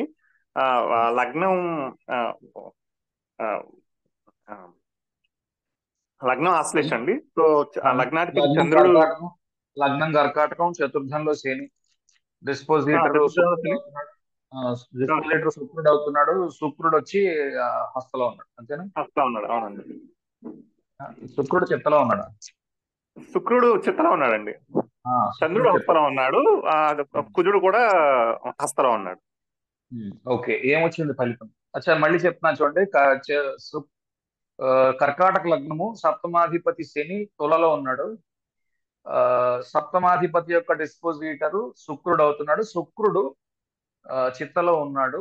చంద్రుడు కుజుడు వాళ్ళిద్దరూ హస్తలో ఉన్నారు. ఏమొచ్చింది ఫలితం? సేమ్ అంటే ముందు శుక్రుడు ఎలా రిలేట్ అయ్యాడా అనేది చిన్న లాజిక్ మిస్ అయిపోయానండి. సో సప్తమాధిపతి డిస్పోజర్ అయ్యాడు, సో అది తెలుస్తోందండి. సో అతను ఏంటంటే ఇంట్లో అన్ని హెల్ప్ చేస్తూ ఉంటాడు, పిల్లల్ని చూస్తూ ఉంటాడు, తల్లిదండ్రులు చూస్తూ ఉంటాడు, ప్లస్ ఇంట్లో పని ఎక్కువ ఉంటుంది. అండ్ ఇల్లు కొనే కార్యక్రమం. సప్తమాధిపతి భార్య కూడా అవుతుంది, కనుక భార్య ఉద్యోగం చేస్తోంది, ఇంట్లో పని చేస్తుంది. అవునండి. అండ్ ఈ ఇల్లు కొనుక్కోవడంలో చిక్కులు అన్నారు చూసారా, అది అతను అలాగే ఫేస్ చేశాడు. అంటే సింపుల్ గా అయిపోయి రిజిస్ట్రేషన్ పెద్ద ప్రాసెస్ మొత్తం, అసలు డాక్యుమెంట్ చదవడం తెలియని అతను మొత్తం అసలు ఎస్పీఏలు అంటే ఏముంటాయి, ఎన్ని ఉంటాయి మొత్తం. అంటే చాలా మంది దండం పెట్టేసి బాబు అలాంటివి తీసుకునే కంటే డైరెక్ట్ గా ఇంకోటి తీసుకో బాబు అన్నా సరే కష్టాలతో మొత్తానికి కంప్లీట్ అయింది. ఓకే ఇలా అయిపోయింది ఆగిపోకుండా. సో మాక్సిమం సరిపోతున్నాయని చెప్పి. ఓకే ఓకే వర్కింగ్ వచ్చింది, అన్ని సరిపోతున్నాయి ఇంచుమించు. Okay good. ఇంకెవరున్నారు? సార్ నమస్తే సార్. నమస్తే, చెప్పండి. సార్ నేను పూర్తిగా వినలేదు, తప్పుగా కుదరలేదు, కొంత మిడిల్లో జాయిన్ అయ్యాను సార్. డిస్పోజిషన్ అనేది ఐడియా లేదు దాని మీనింగ్. కాకపోతే మిథున రాశికి గురువు చిత్త 4 లో ఉన్నారు సార్. ఉమ్, మిథున లగ్నానికి గురువు ఉమ్, తులారాశి చిత్త 4 లో ఉన్నారు. ఎలా సప్తమ ఉంటుంది రాజ్యాన్ని సార్? నన్ను అడగకూడదు, మీరు చెప్పాలి ఎలా ఉంటుంది అంటే. బోర్డు పెద్ద చర్చ ఉంది ఇప్పుడు, అది అంత అంత తొందరగా అంత చెప్పాలి. నాలెడ్జ్ లేదు సార్. ఇప్పుడు చిత్తా నక్షత్రం గురించి చెప్తున్నారు కదా, ఇది పొజిషన్ సరే, వాళ్ళది. సప్తమ రాజ్యాధిపతి చిత్తలో ఉన్నాడు. ఓకే, అవును కనుక సార్. ఇది ఎవరిదైతే వారు ఉద్యోగం చేస్తున్నారు, ఈ ఇంట్లోని పని చేస్తున్నారు. ఇది సరిపోతుందా? అవును సార్. ఓకే. ఆ తర్వాత కొంత లౌక్యం తెలియకుండా ఉండడం, సరిపోతుందా? అవును సార్. ఆ, ఇంకేముంది? చాలా తెలివితేటలు ఉండడం సరిపోతుందా? ఇది మీదే అయితే పర్వాలేదు సార్. ఒప్పుకోండి. ఓకే, మీదే అయితే తెలిసిన ఒప్పుకోండి. వాళ్ళదే సార్. కాదు సార్. మీదే ఒకవేళ అయితే ఒప్పుకోవడం కష్టం అవుతుంది. నేను చాలా తెలివైన వాడిని అని చెప్పుకోవడం కొంచెం కష్టం అవుతుంది. ఈ కాలంలో తెలివితేటలు అందరికీ ఉంటున్నాయి సార్. అదే అండి, అందుకే పర్వాలేదు, తెలివిగల వాళ్ళే సార్. అంతే, ఓకే, ఓకే. తెలిసిన వాళ్ళదే. అదే సార్. బ్రిలియన్స్ ఉంటుంది, 10 మందికి సహాయం చేయగలరు, సహాయం చేయడానికి వెనకాడకపోవచ్చును. ఓకే, చాలా అందంగా ఏదైనా ఎక్స్ప్లెయిన్ చేయగలరు, ఇవన్నీ ఉంటాయి కండిషన్. ఇవన్నీ సరిపోవాలి. Okay sir. అదే అవును సార్. సరే, ఇంకోళ్ళు చెప్తున్నారు, ఎవరు చెప్పండి. సార్ నమస్తే సార్. నాది తులాలగ్నం సార్. ఉమ్, శుక్రుడు చిత్త 4లో ఉన్నాడండి. ఓకే, తులలోని శుక్రుడు ఉన్నాడు. ఓకే. Okay sir. అంటే మీరు చెప్పిన ఇంట్లో అదే ఆఫీస్ లో వర్క్ చేసిన ఇంట్లో హెల్ప్ చేయడం, వంట వంట విషయంలో కానీ మిగతా అందరి దగ్గర కూడా ఎవరి దగ్గర ఏం చెప్తే బాధపడతారని చెప్పేసి ఆ విషయం కూడా ఉంది. డిప్లొమసీ. ఓకే. ఆ, ధర్మానికి నాకు అధర్మానికి మధ్య కొట్టుమిట్టాడుతూ ఉండడం కనబడుతుందా లేదా? బాగానండి. ఎందుకంటే మళ్ళీ ఎవరైనా ఏమన్నా అంటే దీనికి ఇలా ఫీల్ అవుతారేమో అని చెప్పేసి మాట్లాడండి ఒక్కొక్కసారి. ఓకే. ఇది అంటే మీరు అన్నట్టు బాస్ తో కూడా ఆయన కూడా సరిగా ఉండకపోతే నా విషయంలో నేను కూడా గట్టిగా మెసేజ్ పెట్టి చేయడంలో కూడా జరిగిందండి. మంచి బాస్ వస్తే బాగుందని చూస్తూ ఉంటారు చిత్త. అవునండి. అంత ముందు చేసిన ఆయన అయితే నన్ను ఒకవేళ ఇలా చేస్తే ఇన్స్పిరేషన్ గా కూడా ఉండేదండి అతనితో. ఆయన ఒకవేళ తిట్టినా అతను సివిల్ సర్వెంట్ కాబట్టి, అదే గ్రూప్ సర్వెంట్ కాబట్టి ఆయన చెప్పేది అర్థమయ్యేదండి. ఆయన అంత అలా చెప్పాడంటే మనం కూడా దాన్ని బాగా తీసుకుని చేయాలని చెప్పేసి చాలా విషయాలు ఎప్పటికప్పుడు మీరు అన్నట్టు ఖాళీగా ఉండకుండా ఏదో ఒక నేర్చుకోవడానికే ట్రై చేస్తుంటాను ప్రతిసారి. జీవితంలో సంఘటన ఏమైనా ఉందా? సంఘటన వల్ల అవమానం పొంది పైకి రావడం ఏమైనా ఉందా?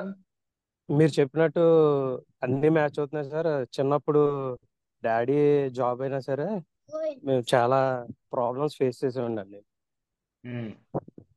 కింద మాతృ నుంచి పైకి పరంగా ఇప్పుడు ఎప్పటికప్పుడు అనిపిస్తున్నది మనం ఏమన్నా మంచి పొజిషన్కి వెళ్ళగలంలే. ఆ ముందు పాస్ట్ బాగాలేదు, దాని మీద కొంచెం ఇది బాగుంది, ఇంకా బాగుంటది అనే ఆలోచనతో ఉంటాను సార్ ఇప్పుడు. ముందుకే వెళ్తారు చిత్త.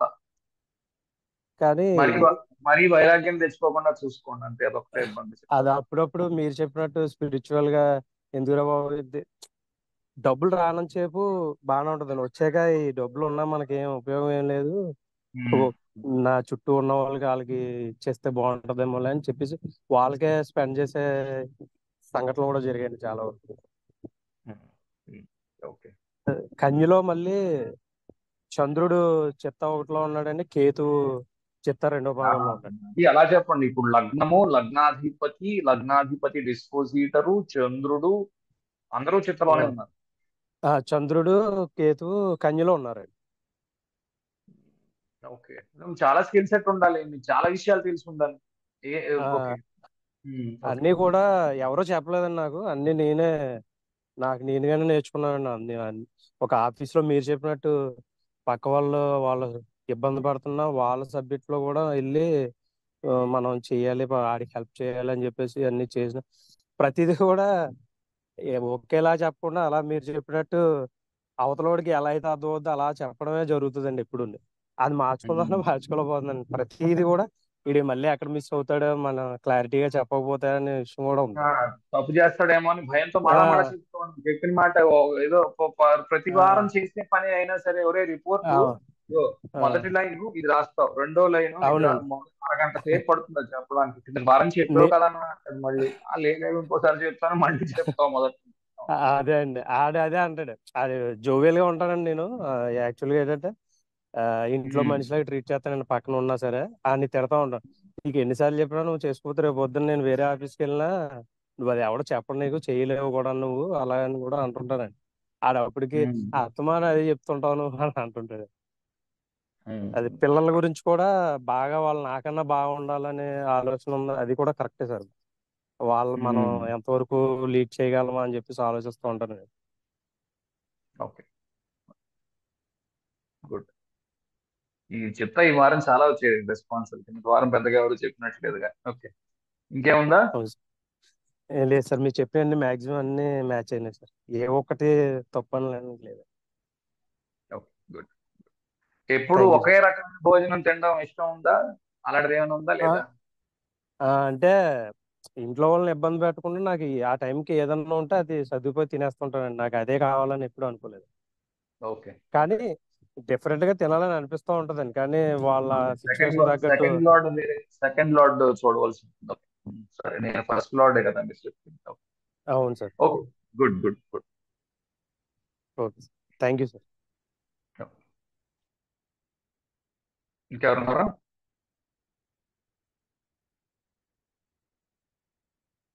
రైట్.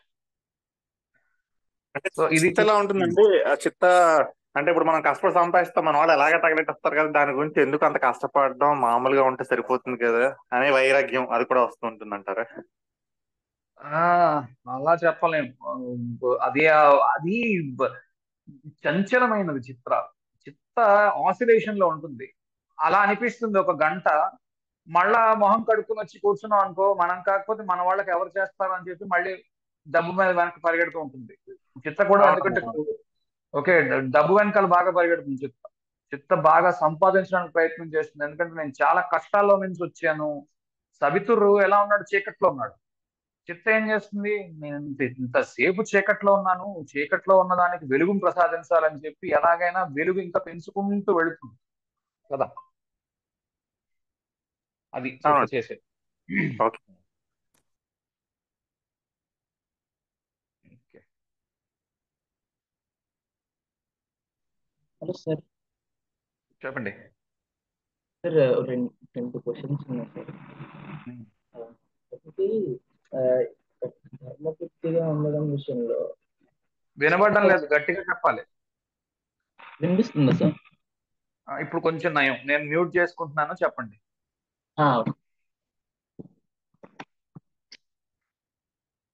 ధర్మబుద్ధిగా ఉండడం విషయంలో చిత్తకి భరణికి ఎటువంటి రకమైన డిస్టింక్షన్ ఉండొచ్చు, అంటే ఏం రకమైన డిఫరెన్సెస్ ఉండొచ్చు రెండింటి మధ్య? How they my think differently, అంటే ఇద్దరు ధర్మంగానే ఉందాం అనుకుంటారు ఫర్ ఎగ్జాంపుల్, బట్ ఎలా డిఫర్ అవుతారు ఇన్ టర్మ్స్ ఆఫ్ అలాగే డిస్టింక్షన్ ఐడెంటిఫై.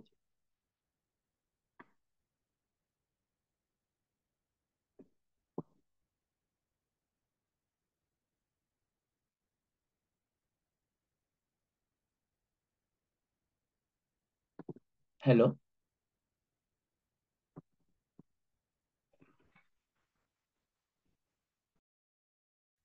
ఓ సారీ, నేను మ్యూట్ లో ఉన్నాను, చూసుకోండి, ఏదో చెప్పేస్తున్నాను. మ్యూట్ బయట తీసాను. ఓకే, అదే అనుకుంటున్నాను. సరే. ఓకే, ఇప్పుడు యముడి విషయంలో నేను చిత్రగుప్తుడి విషయంలోని ధర్మాచరణ చాలా ఇంపార్టెంట్. ఓకే, సో ఇద్దరు ధర్మాన్ని ఫాలో చేయాలి. డిఫరెన్స్ ఎలా చెప్తాము అని అంటే, యముడు ధర్మాచరణ చేస్తున్నందుకు అస్సలు బాధపడడు.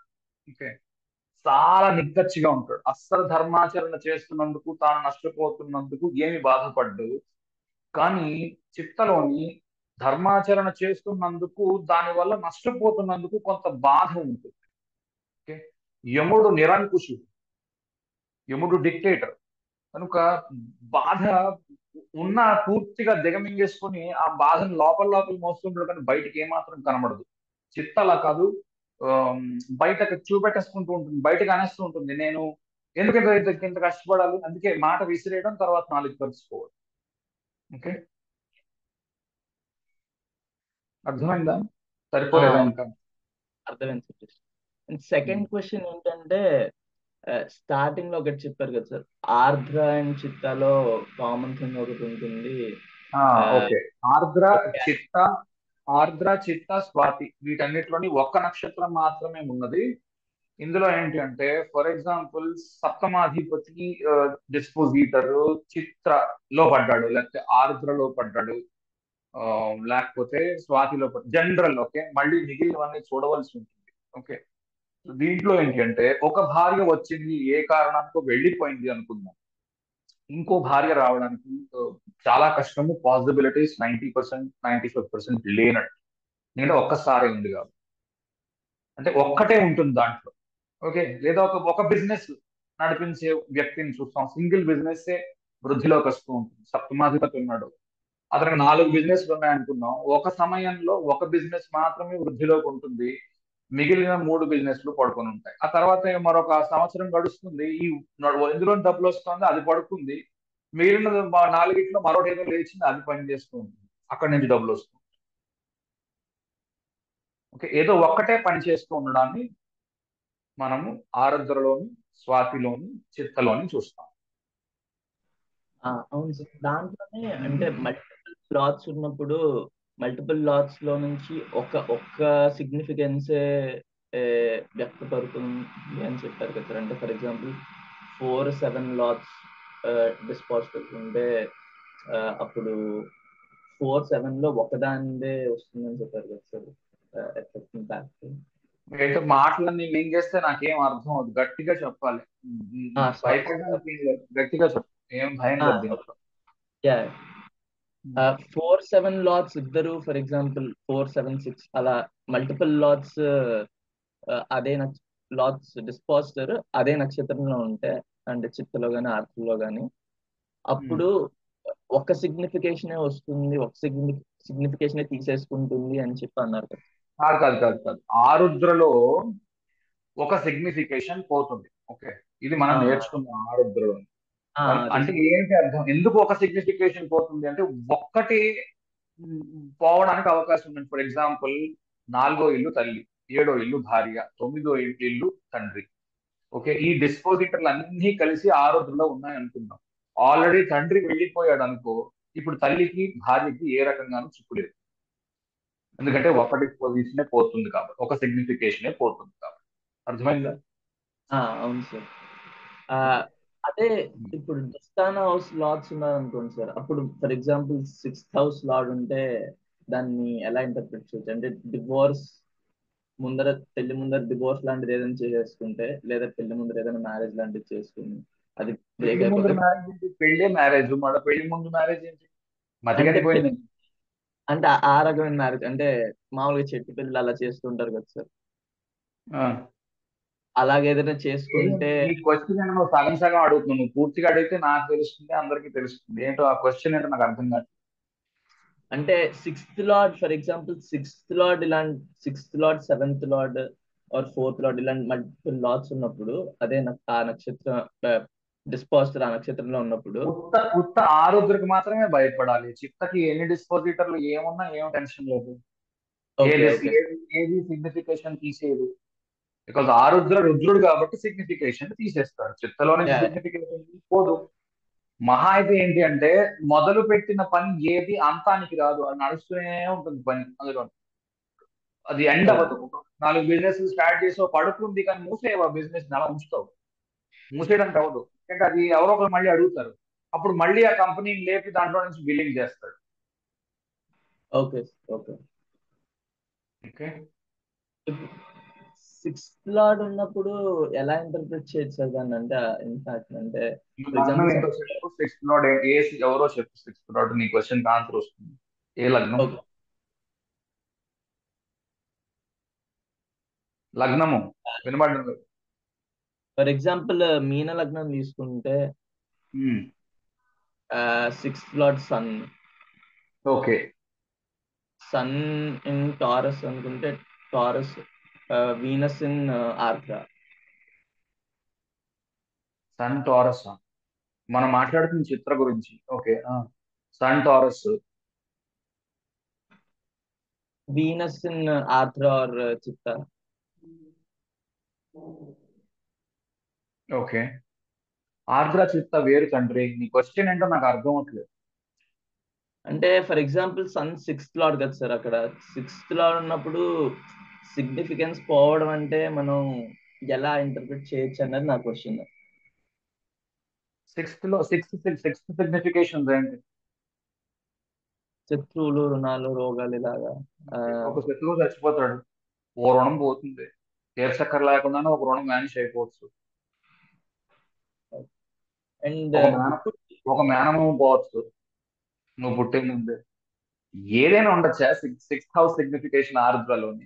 కానీ డిస్పోజిటర్ అయి ఉండాలి. సిక్స్త్ లార్డ్ వెళ్ళి ఆరుద్రలో ఉంటే ఉపయోగం ఉంది.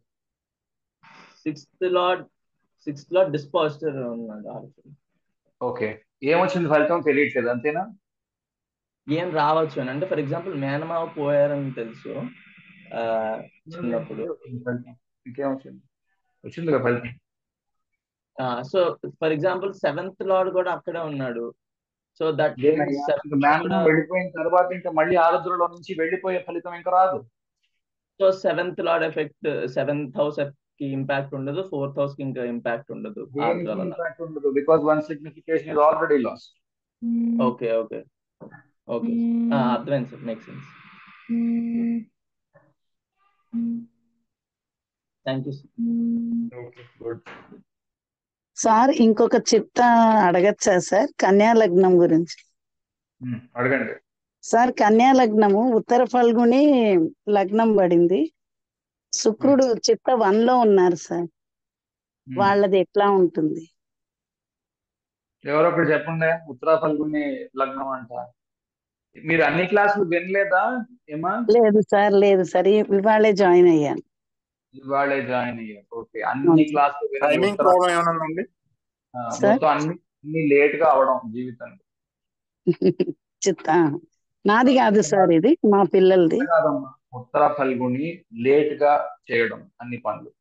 రెండోది గుర్తుపెట్టుకోండి, 15 ఏళ్ళ కంటే తక్కువ ఉన్న పిల్లలు చూపించి అడగండి. లేదు సార్, అబౌట్ 20 years పాప. చిత్త 1 సార్, శుక్రుడు ఉన్నాడు చిత్త 1 లో. ఓకే, చాలా డీటెయిల్ ఓరియంటెడ్, తొందరగా నేర్చుకోగలరు సబ్జెక్ట్. ఇవి సరిపోతున్నాయా? తప్పకుండా కరెక్ట్ సార్. ఓకే, బాగా ఫోటోగ్రాఫిక్ మెమరీ ఉంది, చూడగానే ఏదైనా పట్టేయగలరు. Yes sir.